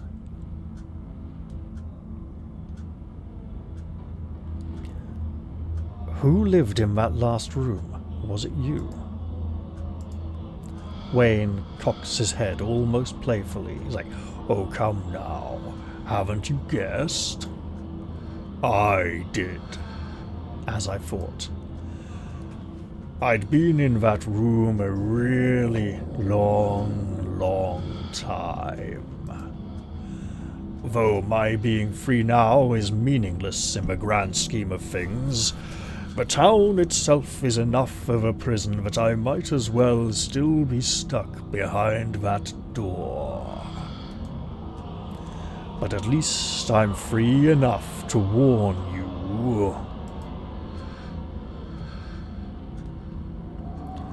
How do I know you're the right person to trust? Risky, but let's ask. If you're still asking questions like that, I know there's nothing I can say that will convince you. But I will keep looking out for you, whether you trust me or not.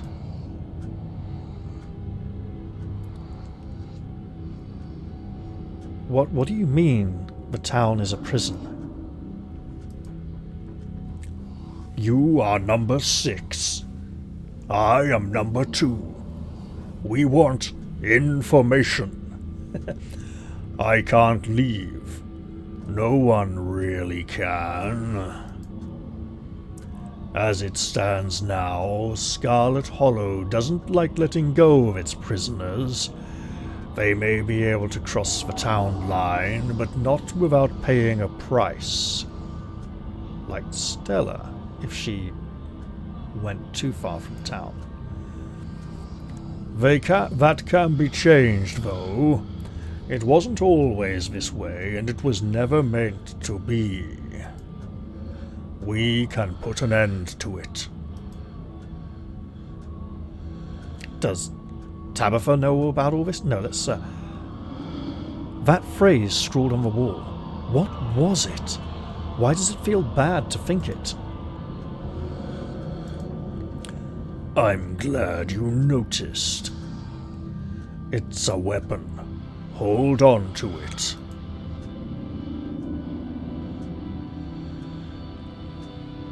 Does Tabitha know about all this? Possibly not all of it. Probably not all of it.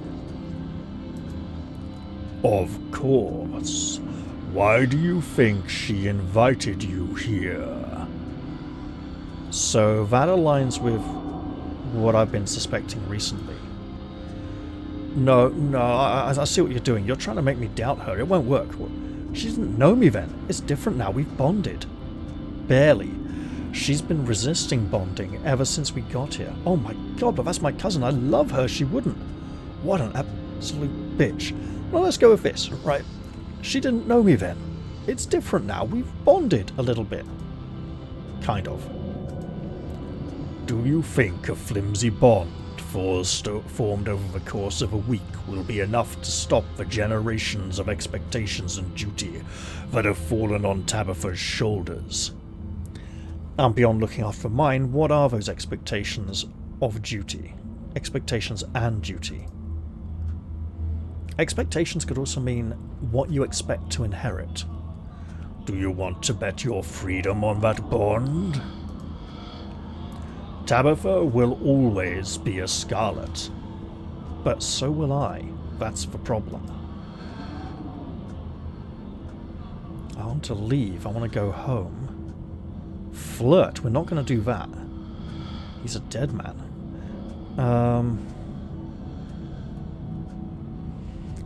For all I know, you deserved to be locked up. This line has changed. Why should I care about any of this? I mean, I've got a pretty good feeling, but why don't you tell me? Because it affects you, whether you like it to or not. Whether you'd like it to or not. Do you want to be somebody else's puppet, Sarah? Including yours? I can guide you to where you need to be, but it's up to you to open your eyes. The witch holds some of the final pieces. Find her, pry them from her hands, and then everything should start falling into place. I think we know who the witch is, and we really wanted her to be our friend. The witch. There is a stutter of recognition in your mind as to who that might be, and then it's gone. Blanked out, just like the witch's name was blanked from that vision. It's as if the thought was too slippery for you to hold on to. Someone isn't letting you think about it too hard. Unless you're already starting to forget about her. Memory is a disloyal thing, isn't it? Physical, easily manipulated. But something being missing from your head doesn't mean it's gone from the world. There's a memory that I can't quite hold on to, a thought that almost hurts to think. Keep it in the back of your mind. Try not to let it hurt too much, but don't let her take it from you either. You'll remember when you need to. Who would we call? We need to call someone about this. The police or the National Guard or somebody. Trust me when I say they wouldn't be able to help. The forces at work in Scarlet Hollow run deep. There is no one person they can arrest, no group of people they can blame and do away with. It is beyond the realm of flesh. But I know how to fix everything. I know how to keep you safe for as long as you live. This sounds like what might have happened to other members of the family. I want to leave. I've had enough of this place. I want to go home. I'm afraid that's not possible. One way or another, you'll be stuck here, and the more you try to leave, the worse the consequences will be. You will have to stay and face what's coming, but you won't have to face it alone.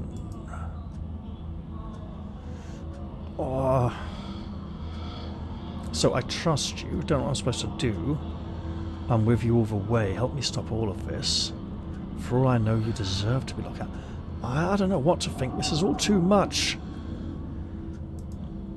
I understand. You came from a normal life and walked into a nightmare. I'm sure you're overwhelmed. But you're running out of time. Be careful who you trust, and know that I will always be there when you need me. We've had this line before. Wayne steps away, his shining eyes watching you unblinking from behind his veil before finally disappearing back into the darkness of the estate. Nothing left for you to do here but leave. We don't walk up the stairs and check the piano to see if there's like a gold key lying on the black and white keys or something. We get the hell out of here before the place collapses. You'll make your way back to where you woke up and slot in the handle into the secret door on the wall. And we get through it, and Tabitha's there, and she's like, what the hell did you just do to the wallpaper? It twists, and the door pulls back, and you stumble through your closet and back into your bedroom. Here's all the things that were in the closet, and that's why we knew someone had been in here. They taken everything out and put it back in. So Tabitha's been in there recently. You lean against your doorframe, relieved at once again, relieved at once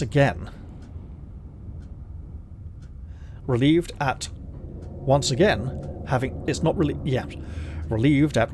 having sturdy, unsloped ground beneath your feet and moderately clean air to breathe. The estate has gotten to you. After the events of this morning, your body burns with a ferocious itch to leave this place behind, to be anywhere but here. No breakfast, we just go.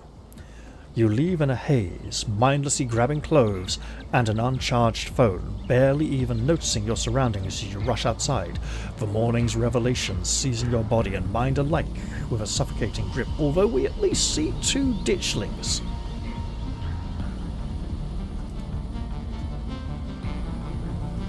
The cell, the doll, Wayne's insinuation that Tabitha has known all about all of this, and even more, that she has partaken willingly in your family's crimes. Not only that, but she has designs for you. I doubt she's going to ask us to sacrifice her so we can take over. And she did ask for that private tea reading with the woman we believe to be the witch. And we had the opportunity to ask to be involved, and I suspect they would have not allowed us in. Tabitha would have been like, shut up, I want to do, don't interfere in my private business. And Grandma Sybil would have said, oh dear, this is a private reading, don't worry, you can get your own later on, I'll just deal with her first, and it'll be fine. Is it true? We have book smart. I can't jump to any conclusions just yet. I was shown what someone else wanted me to see, and I could have completely not gone to see Wayne, as he sat there playing the piano. That's true. Everything you found in the Forbidden Wing could have been the work of an unreliable narrator. Not that it saves you from the ever-tightening grip of anxiety strangling your lungs. The events of this morning aren't the same sort of thing you casually move to the back of your mind. You have to do something. The death certificates we found in the doctor's office were probably not placed there by someone in the family mansion. Explore. I'm not ready to make a move. I'm going to the library to get more information. We can go to the police. Wayne said I needed to find the witch. I should do that before finding anything else. I need to see Tabitha. Maybe there's an explanation for what I've witnessed. Tabitha needs to know about what's been hidden away in her home. She probably already does. I'm going to someone I can trust, and we still don't know where Stella is. The only way out of this is by finding the rest of the stone carvings, alone if I have to. We can try and leave the village. Explore is going to the library, so we might not waste time doing that. You're not going anywhere without doing more research, especially not after all the effort you went through to save the library. You're going there before you do anything else. So, you're out of breath by the time you wind up outside the library, panting as you try to compose yourself before entering. It will be interesting if Sybil decides Kanika is suddenly no longer ill and doesn't have a cold anymore, because there's no risk of her going to the clinic with us anymore. She also doesn't necessarily know how our visit to the clinic panned out just yet. But before you can enter, the door swings open and you find yourself face to face with Rosalina. Oh, hey. You're probably looking for my dad, right? He's up in the mayor's office. If he asks, I'm going to the gas station to get crisps before breakfast. He probably won't, though. He's too busy tearing holes in the walls. And where are you really going? I bet he didn't even notice I left. Hey, now don't be like that. You are important. You should tell him to stop. He might listen to you. He could be looking for another. She walks off without waiting for a response, slumping her shoulders with a distinctly teenage huff of annoyance. You continue into the library. It's uncharacteristically empty of human presence. Oscar, unsurprisingly, is nowhere to be found. Although we could go upstairs as instructed. You climb the stairs and find Oscar amid a scattered pile of old paper and ancient leather-bound ledgers. Rosalina was right.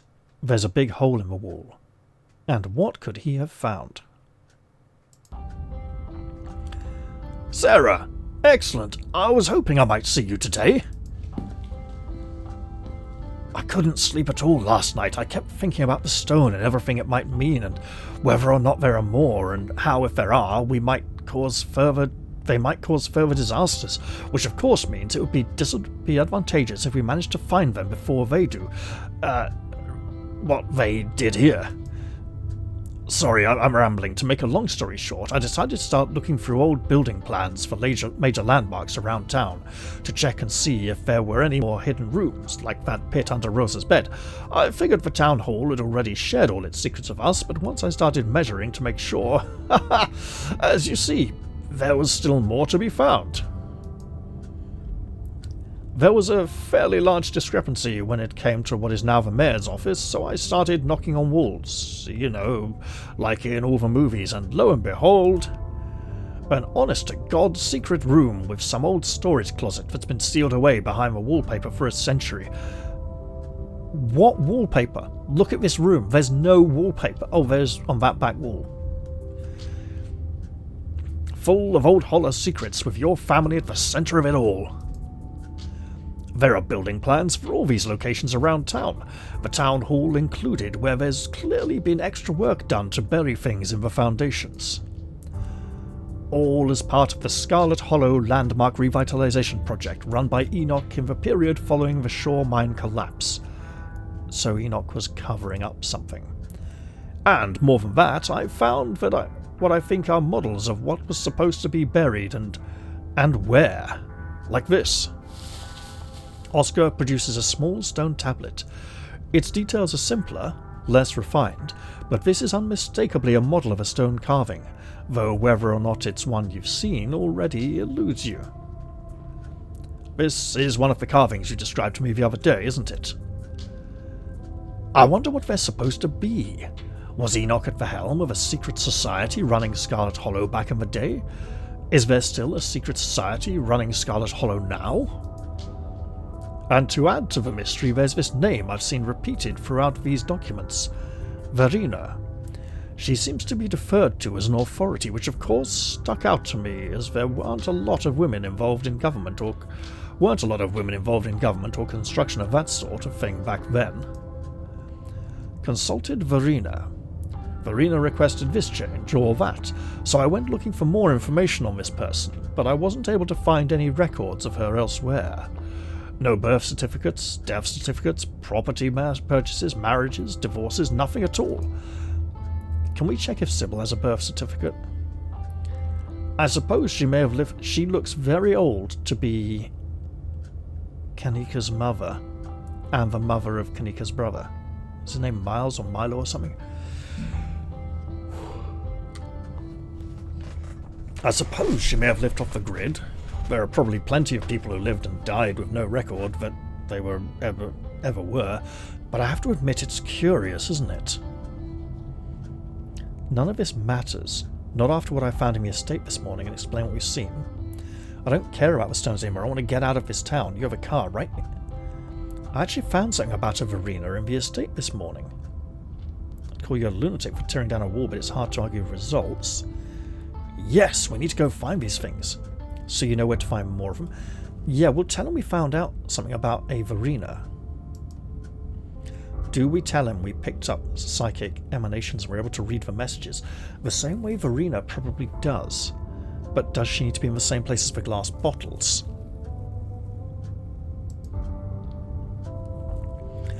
You explain to Oscar what you were able to take away from the vials hidden away in Enoch's secret study. And here's the interesting thing. If we can't remember the secret thing about the witch, he might be able to remember it because she might not be trying to make him forget, or she might be able to make him forget as soon as she finds out that he knows. But until then, we're placing a potential memory in someone else's head. Like putting money in a bank, a safe place. Old vials. Fascinating. There's no use denying the existence of magic. This was clearly some type of one-way communication system, one designed to be very hard to find. And there's two names, Verena and Maeve. Right, but Maeve is one of the names of Old Queen Mab, the Queen of the Fairies, in Celtic folklore. More Scottish than Irish. It would seem that this Maeve is older than Enoch, and she was who he turned to after a disaster, I assume the collapse of the Shore Mine. But then she disappears with Verena taking her place, and it would seem that Enoch and Verena had a falling out, with her apparently trying to undermine him. But for what reason, I wonder. Miss Maeve. Could Verena have been a pseudonym? Maybe Maeve is the one in the town records, and I was looking for the wrong name. You didn't happen to find anything else, did you? Any bit of information right now helps. You recount everything you experienced in the estate, the whole harrowing adventure, culminating in the horrible little cell you found hidden away in your encounter with Wayne. We're actually telling him about Wayne now. How much more about Wayne do we need him to know? All these little puzzle pieces have come together, and it's showing us a picture of your family, of Enoch, right at the heart of Scarlet Hollow's problems. Let me explain. Now, this will be interesting. This is an opportunity for the developers to push a solution we may not yet have reached upon us, using him as a mouthpiece.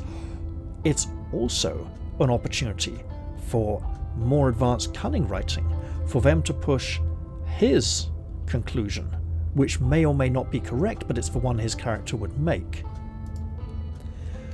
The way I see it, these carvings are clearly tied to the incidents that have been happening in town this week.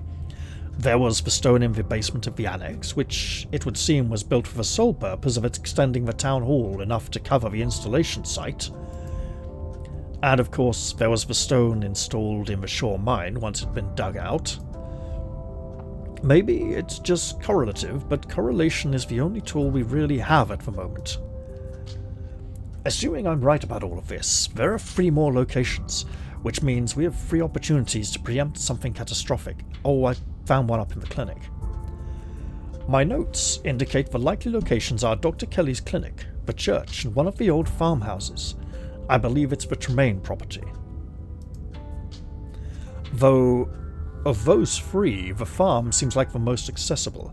I assume a practical woman like Dr. Kelly would need some convincing before we could tear down any walls, and we'd probably need some heavy machinery for the carving at the church. Actually, we tore down the wall in the clinic already. It does seem, I think I saw something in the patch notes that you could end up in a place where Reese was supposed to be dead and he could accidentally appear alive, or his body might move. Also, apparently Tabitha could teleport at one point before a bug got fixed. So yeah, there's been some interesting things being fixed, and yeah. I don't know how long it would take to get our hands on an excavator. Maybe that's something your cousin would be able to help with. Yeah, but she's probably trying to kill me, remember? But that would also mean involving her. If she doesn't know about... Oscar, did you listen to me about the estate? I feel like you're barely taking in what I told you seriously. There's a lot more going on with just ancient history here. Wayne wanted me to find a witch. This Verena seems to fit the bill. I've already been to the clinic. We'll let him know about what happened last night. You quickly bring Oscar up to speed on the events that transpired last night. Oh my god, if I hadn't waited, if only I'd found all of this sooner. Back when the bloodstain first appeared in my daughter's carpet, imagine what could have been avoided. Imagine where, Oscar, you could have been killed by Reese. But I can't change the past. All I can do is work even harder to try and make up for lost time. What a shame about the Kelly kid, but it sounds like the doctor knew the best course of action. I wonder if that line is intentionally written to cover all possible outcomes of that confrontation. Or if it would actually change if he'd died or something. Maybe when all of this is over and we've managed to break whatever curse is holding this town in its grip, he'll go back to the way he was. We'll see. Wayne wanted me to find a witch. This Verena seems to fit the bill. Unfortunately, if there's nothing in the records, there isn't a meaningful avenue to explore with her. No threads to follow. She probably died a long time ago. If she were alive, she'd have to be well over 100 years old. But her descendants could be alive. And if Wayne can be inhabited by the spirit of someone who was probably part of the Scarlet family, then the witch could have passed her consciousness on down to former family, to later generations as well. I suppose a witch could live a long time, who's to say, but I'm not sure I'm ready to entertain that sort of thinking. I've still got my feet planted too firmly in reality. Well, mate, you might want to uproot yourself a bit. 5 locations, do we think that's all of them? What do you mean we'd need heavy machinery for the church? What, to knock the whole thing down? Because we'd probably have to dig under it. We might be able to get down in the catacombs or something. These carvings, for the most part, seem to be placed where someone could come and visit them fairly regularly. Do you know what to expect at the farm, or at least where on the farm the stone would be? I imagine there might have been a giant pumpkin growing over it. It feels like everything always happens right after I show up. What if we're not getting ahead of them? What if uncovering them has been the problem all along? Yes, we are definitely clicking on this. And if Tabitha visiting them isn't having this effect, it does seem like I may be the coming storm. That's not exactly true though, is it? Because his place was haunted before we turned up. Charlie's bloodstain appeared a couple of weeks ago. The Kelly boy struggled with his condition for most of his life, according to what the doctor told you, and we have no way of knowing how long there have been issues in the old shore mine. Yeah, but me appearing does seem to exacerbate them. If anything, I would guess that your presence accelerated whatever is going on, which is a fascinating detail. I have to assume there's something about being a Scarlet that excites them somehow. So Tabitha doesn't excite them? Oh, whoa, what if... Wait. Were Tabitha's mother and her sister our mother bastards? So like it's like a break of legitimacy, then us being born re-strengthens the claim to the family line. You'll have to tell me what happens once you get out to the Tremaine place. More data would be incredibly helpful. Maybe this one will do nothing, who's to say? So then we're probably going to the church in the next episode. Okay, yeah, let's suggest he might not be taking us seriously enough. There's a lot more going on with just ancient history here. There seems to be a recent long-going family feud as well. I'm taking all of this extremely seriously. I would hope the hole I made in the wall shows you just how dedicated I am to fixing all of this. Fixing. That might have been the same word Wayne used. Or something very similar. Of course, I'll be looking into everything else you've shared with me, but these are secondary areas of research and things that don't require an in-person investigation. If you're afraid of your cousin, just avoid her. You can come back to the library after you find the next carving if that helps. You don't need to stay in the estate. That sounds like actually a pretty bloody good idea. 5 locations. Do we think that's all of them? There seemed to be a 6th one in the centre of the... That is kind of a pentacle on the floor. There were no lines making the 5-pointed star, but there were 5 points. I don't see why we would doubt that. All of this was hidden away, untouched. If someone had tried to cover their tracks, I doubt they'd leave anything for us to find in the first place.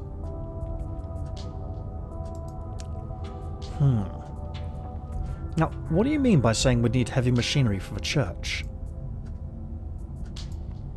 These schematics seem to suggest it won't be accessible from inside the building itself. There's mention of a pastor at the time giving them trouble so they installed it using a tunnel system to bypass his permission. So, like literally undermining the place. Or catacombs and sepulchres beneath the church.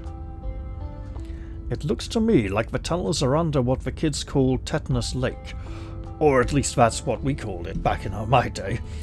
People have been treating it like a trash heap for decades. It's all rusted cans and broken bottles. If we want to access any of it, we'll need serious equipment. You mean the place? The priest said his daughter has been talking about imaginary friends asking her to go and play there.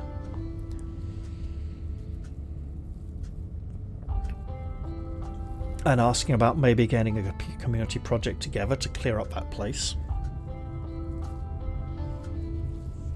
And come to think of it, there's a load of off-duty miners at the moment who are on strike. And if we could persuade them to do something nice for the community and tidy up the neighbourhood a bit and deal with that amount of crap, we might get a way in there. Although they'll look at us suspiciously as a member of the Scarlet family coming in trying to boss them around.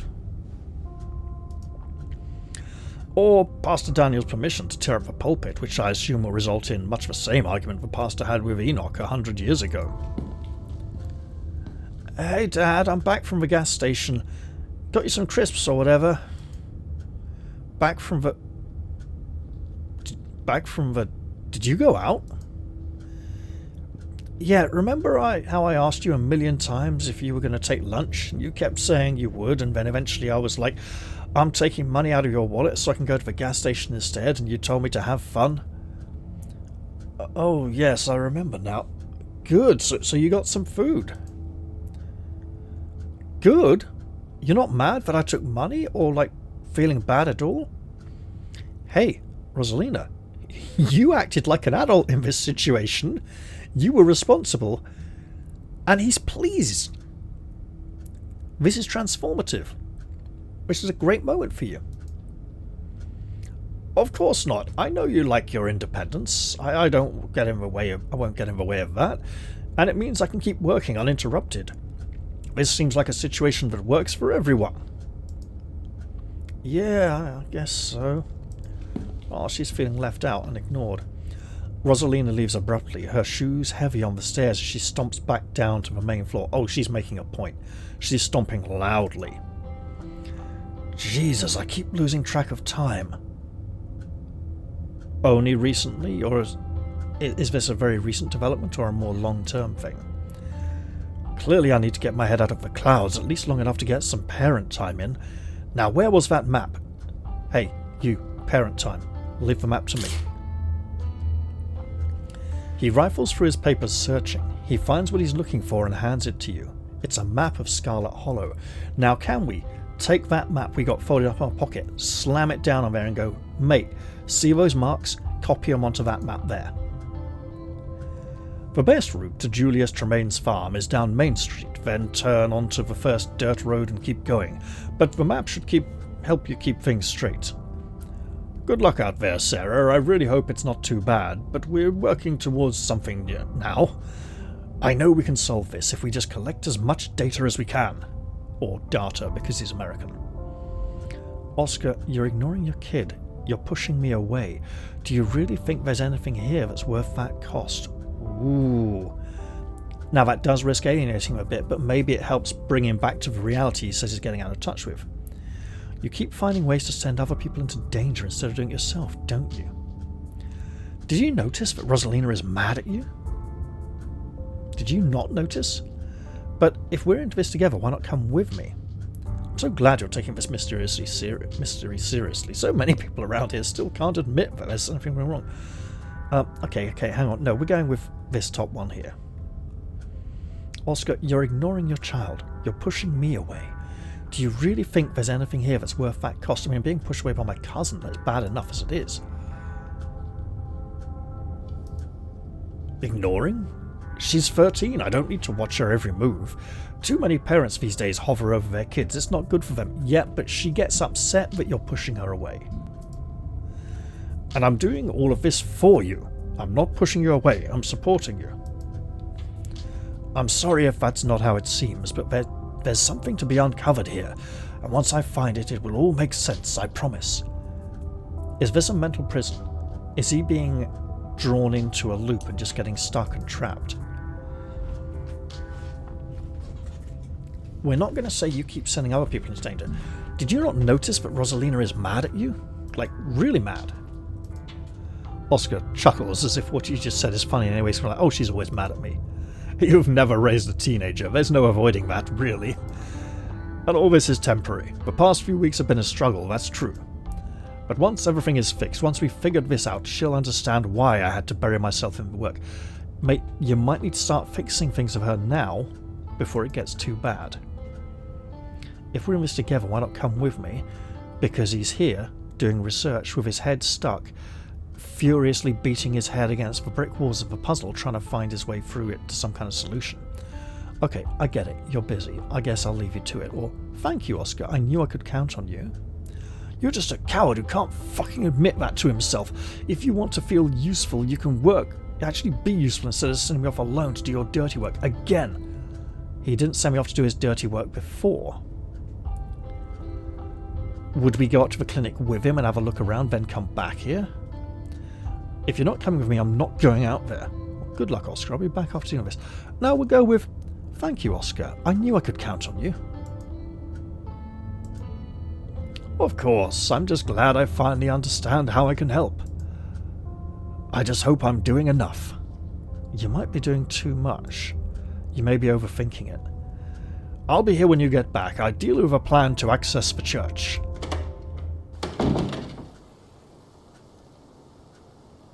You leave Oscar to his research and make your way back to Main Street, map in hand. I don't suppose we suddenly get a map button now. But where could you possibly turn to next? We could go to the police. Wayne said I needed to find the witch. I should do that before doing anything else. Need to see Tabitha. Maybe there's an explanation for what I've witnessed. There's a few explanations. Tabitha needs to know what's been hidden away in her home. I'm going to someone I can trust. Can we say we trust Sybil? We almost could until the way she's been acting recently, and she does seem to be starting to act like Tabitha's accomplice in crime here. Oscar gave me a means to find the next carving, and I'm following that lead to the farms. Enough humming and hawing. I'm going to the farms alone. So, this... I just need to check something briefly.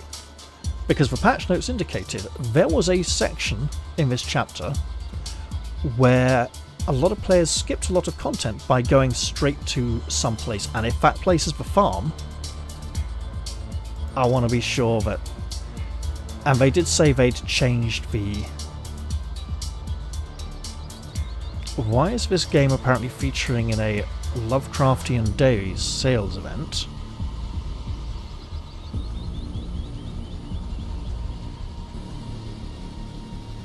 As if we didn't know. Okay. I'm going to find that one set of patch notes, and if Oscar... I'm not going to change from today. Currently working on expansion to...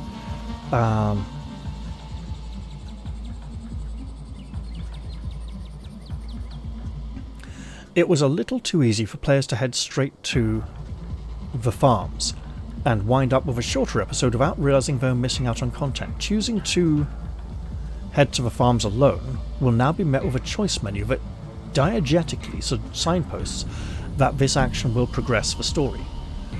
While this is the sort of thing that would normally be handled using the explore tag, the extension for the middle part of the episode feels like it clashes with the use of that tag. Hopefully this new menu is a best of both worlds scenario for communicating the episode's point of no return without breaking the tension.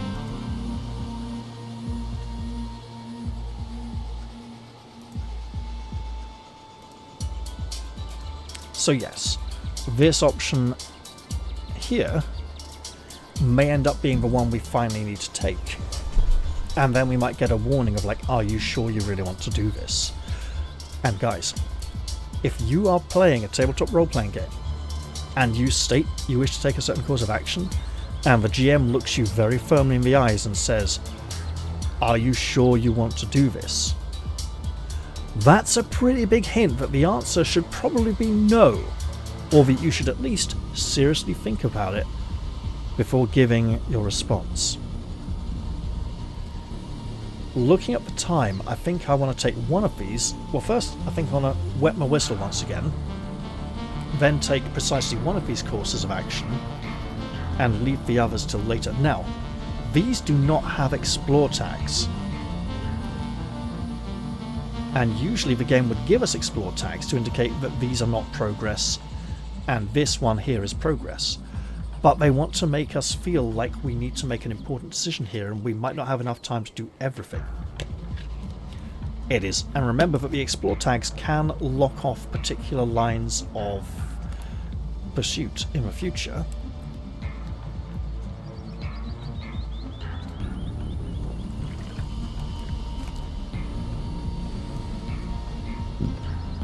We should look for the witch. Is it possible that Stella, running away from all of us outside the library, including running away from Sybil, ended up with Sybil somehow capturing her, despite Sybil blatantly walking us back home to the mansion? And we had some nice cozy conversations with Sybil, but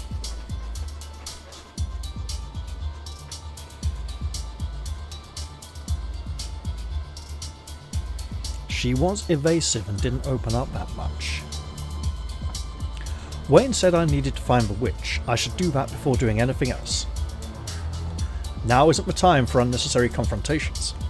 Wayne told you to find the witch, and he notably didn't tell you to take this to Tabitha. Only you have no idea where to even begin finding this witch, or for that matter who you assume she's a she could possibly be. I mean, the game's been pretty blatantly trying to tell us the witch is Sybil. Too blatantly. Let's think harder. Wait, wait. Let it go and focus on something else. I wonder, we are using a separate save slot here, if let it go and focus on something else will allow us to think of it when we're not thinking of it. You decide it's best to abandon this thread for now to focus on a more straightforward goal. No. No. So we load that save.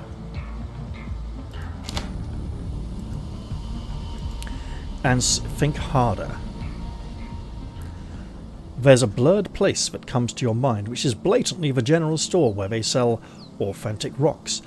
When you think about this witch, less of a place and more of a location, but less of a location and more of the idea of a location.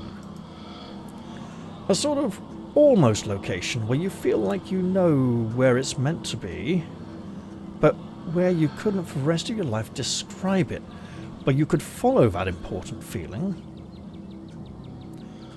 Walk alongside that strange feeling. Sure, trace the framing threads of forgotten memory. You follow that blurry feeling, your attention drawn with a tunnel-like focus to the rhythmic falling of your feet, your surroundings distant and unreadable. You lose sense of time as you go, and this doesn't seem to need the mystic trait. But then, footfall stops and you find yourself on Scarlet Hollow's main street in front of an old bricked-up building that you don't recall ever seeing before. Was there never a general store? Was it always? And yet, you know that this is the place you meant to go. "Hey!" says Miles. You turn to see Miles, A person you know, but who you realise now that you cannot place. Is this where he's supposed to be? Does he have something to do with the blurred space burned into your mind's eye? I wonder if we could have gone to someone we trust and Sybil could be the person we trust. The game's been trying to force us not to trust her. Sarah, I have to talk to you. He looks genuinely crestfallen. There's something going on, but I can't remember what. It has to do with Sybil and somebody else, and that somebody feels really important. Tabitha, perhaps? And I feel like if I don't remember before it's too late, somebody's gonna... Never mind, this was stupid. I just sound crazy. If the thing we're supposed to forget about is his whole family, maybe this isn't the place we were supposed to go, but this is the person we were supposed to go to. The part that's less protected. The part that we were able to remember and come to. He doesn't sound crazy though. You feel an odd sensation as he's talking. A creeping recognition. But you can't seem to hold on to it. A slippery thought that refuses to be fully recognised. Mythic option now, perhaps? No, you're not crazy. There's something wrong and it has to do with your family. Something's so wrong right now, like something's supposed to be here and it just isn't. That doesn't suggest it's to do with his family. We can ask him about this place, like... I don't know what you're talking about. Okay, so let's go with this option. Something's so wrong right now, like something's supposed to be here and it just isn't. He's like, hey, yeah, I'm supposed to live here, man. Where did the building go? So you're messed up too. This is so stupid. He tries to collect himself, wiping away his tears and choking back whatever remaining sobs he had left. Oh, he's really upset. Look, there's this guy at the edge of town, Julius. He's crazy, but I remember him coming around and asking questions, and he always had this notebook with him. I don't remember what he asked me, but he'll remember it. You gotta go talk to him or get him to show you his notebook. He probably knows more than anybody about what's going on. We were supposed to find something in the witch's possession that will help us. I don't want to have to ask anybody to help me, but it's like I can't think straight. I need somebody to do this for me. I don't want to feel like this anymore. Not again, please, not again. He shoves a map into your hands and turns away, hiding his face as it cracks with emotion. I really didn't want to ask anybody for help. That's how bad it is, okay? Don't tell anybody what I said, though. I don't need people thinking I'm crazy. And then he's walking away, though where you can't be sure, if he even has a destination at all. This place seems like a dead end, but you have a new lead to follow, and one that incidentally points you in the same direction as the old map you found in Enoch's study. The next stone, destiny seems to be calling to you. Will you answer its call? I think first I'll reload the game and try the other option. I think my gut feeling that I was not directed to the building but to Miles is correct. And I want to investigate that possibility. I don't think the game's going to let us follow through on it. I really don't. So let's... If we do suggest it's his family, how upset is he going to get? Could be a problem. But yeah, I think at this point it's kind of hard to deny it. No, you're not crazy. There's something wrong and it has to do with your family. But you draw a blank on just who Miles' family is supposed to be. Yeah. Kanika's been removed from us so that we can't remember her so easily. And Sybil's covering her tracks as well. Why is she doing this until we've at least visited the next stone? It seems like we probably shouldn't. I knew it! I knew something was wrong! Is it the exact... But I don't know what it is. Nothing happened. I woke up and everything was normal. Had cereal, then Sybil said she was going somewhere with somebody. No, wait. The person was there too. I talked to them and then they left and I went out to the street. She went somewhere with somebody, did she? And she's been telling me not to speak to Wayne. Because the office is closed for renovations, so I had to wait outside until it was done. What office? It feels like he's recounting a dream, the memory slipping through his fingers as the words leave his lips, leaving only emotion. This is how I felt when Dad died, but nobody's dead. What? Just a moment. If this was Doctor Who, I would take his "but nobody's dead" statement to mean nobody in the entire story has died yet. They're just not here in this particular version of consciousness anymore. Like, when they get killed here, they get whisked away back to reality somewhere else or teleported somewhere else, right? Even the dog who was killed by the ditchlings.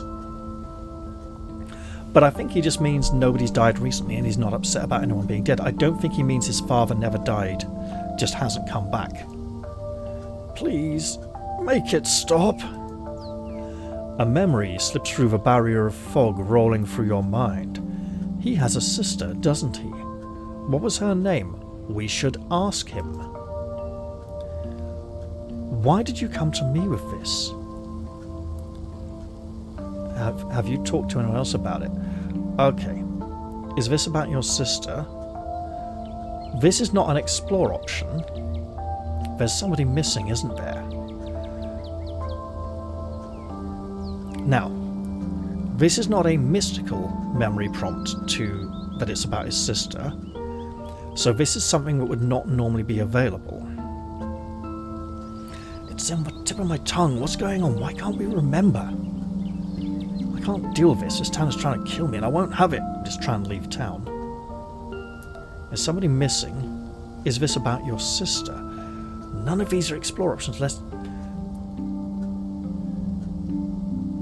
If we make him feel his mother's a bad person, he might feel he's a bad person, or feel that we're an enemy and don't like his mother and he should be an enemy of ours too. I kind of want to save this so I can ask about his sister, but Sybil is behind this somehow. I know she is. And he's like, who's Sybil? I don't think so. She helps people. I wish I knew where she was. She would know what to do. Maybe when she comes back. Maybe when she comes back. Miles looks confused. No, we can't wait. There's this crazy... Okay.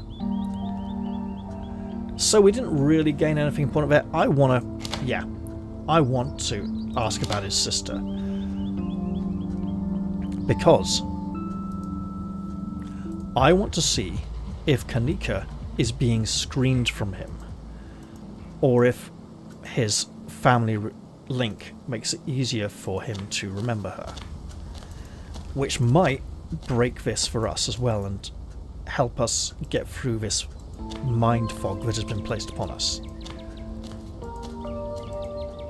So,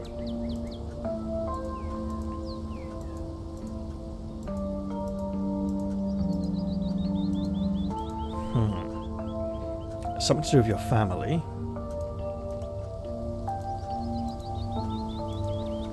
And I think I'm working, yeah, going with somebody, and the somebody was there with her. Could have been Kanika, could have been Tabitha, could have been someone entirely different, like Verena or Maeve. Because the office is closed for renovations. What office?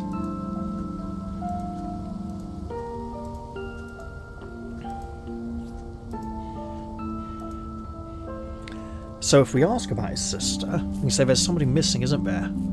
Or this is about your sister? Is this about your sister? That might prompt him to remember her. So yeah, is this about your Sister? Miles tries to hide it, but you see his lower lip tremble and his eyes are shiny with fresh tears. My sister?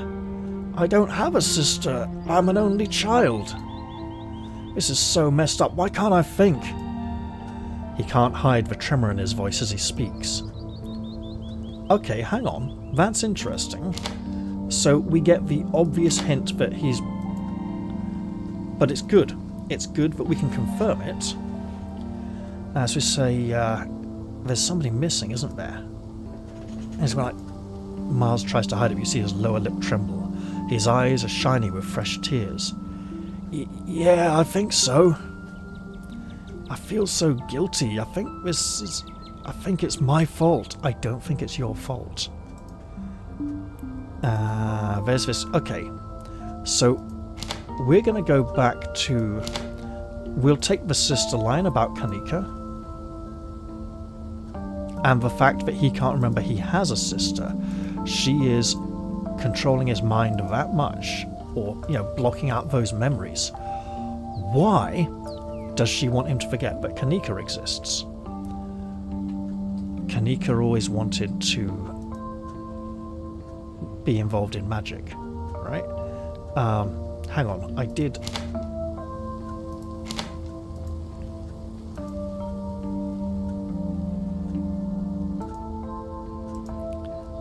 says he doesn't have a sister. Okay, there we go. And then he gives us the map, pushing us towards the stone.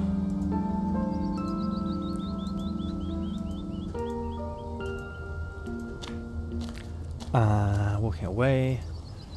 Place seems to be like a dead end, but we have a new lead. The next stone, Destiny seems to be... The next stone, Destiny seems to be calling you. Will you answer its call? No, I've got other stuff to do. But where could you possibly turn to next? Well, I've got all these options, so I can't look for the witch. That person Miles was talking about is in danger. I'm going to the farms. Julius seems to be the strongest lead. I have to find the witch. I'm going to the farms. Oscar gave me a means to find the next carving, and I'm following that lead to the farms. All roads point to Julius. I want to see if I can say I trust Sybil. Because that seems kind of funny. And it will be interesting to see what happens if I pick it. It'll be like, auto kill! You die! You go and find her and can magically find your way to her, and she massacres you with a ritual sacrificial knife. And Tabitha laughs and sucks up your spirit and becomes really strong and controls the town forever. I'm going to someone I can trust. That's right. If you just manage to throw yourself into the arms of someone you can actually trust, maybe they can help you. Maybe you don't have to deal with this alone. Can you trust anyone? Wayne is the only person I can trust. Stella! We don't even know where she... If we say we can trust Stella, will the game be like, you don't even know where she is? Dr. Kelly? Interesting call. Never mind. Involving anyone I care about would only put them in danger. So true. No. Okay, let's try Stella. You can trust Stella to not take things seriously and maybe run away if things get too bad. We've been in this together since day one. She knows Tabitha better than anybody. That's good. She lives and breathes supernatural mysteries. She knows everybody, does she? We'll go with she lives and breathes supernatural mysteries because it's a bit more reliable than she knows Tabitha better than anybody. Wait.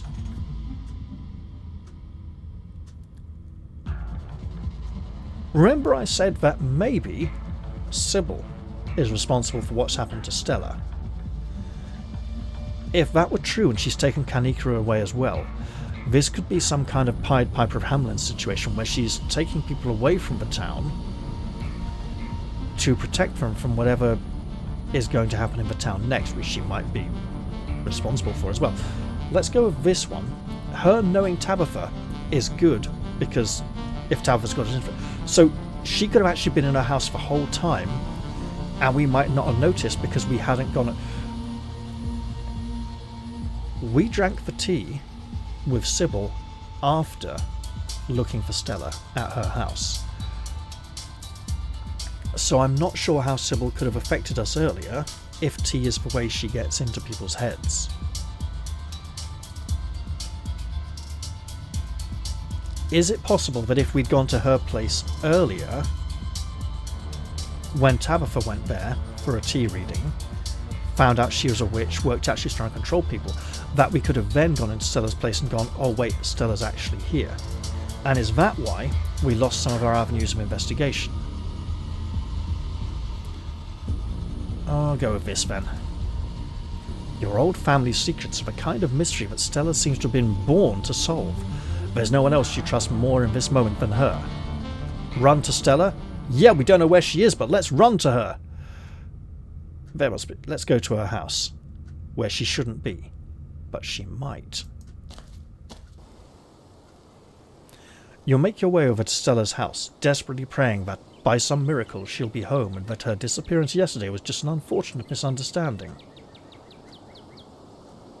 If she has come back here, mysteriously, suddenly, that'll be interesting, although all evidence seems to indicate that she was somewhere else yesterday. Like a nice little bird feeder, about a little over half full. Maybe she just needed to get out of town for a day. Maybe she was chasing after some rare cryptid that was spotted by someone on one of her message boards. Actually, she's probably a bit too focused on what's going on in town right now. Maybe she was just out on an errand, and you and probably Kanika just happened to stop by her place at exactly the wrong time, and everybody else in town also just happened to miss her. Yeah, here's that mental manipulation at work again. And maybe her phone was just broken, or off. The possibilities of Stella being here unharmed are practically endless, and the possibility of something bad having happened to her is so small. Something bad is just one little outcome in a sea of possibilities. We left the door unlocked, I believe. You knock on her door. It gently creaks open. The same as yesterday, and the house is quiet. The same as yesterday, and you know in your heart that she isn't here. She could be the person... You wander back to Main Street, your mind racing to find someone else to turn to, or perhaps somewhere else to go. And we know it's possible to find her in this chapter.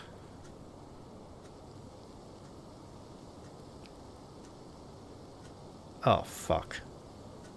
I've just remembered that the achievement for not seeing Stella at all in Chapter 4 or Chapter 5 is called Aren't We Possibly Forgetting Someone? Maybe we're not being forced to forget Kanika at all. In which case, why can't we remember her? We're forgetting both. So, if they're like witches' apprentices or acolytes or members of a cult, that could explain it. But why else would Sybil be suddenly taking them under her wing, whisking them away, capturing them, banishing them, whatever it is, and stopping us from associating with them at this time? But where could you possibly turn to next? Someone we can trust.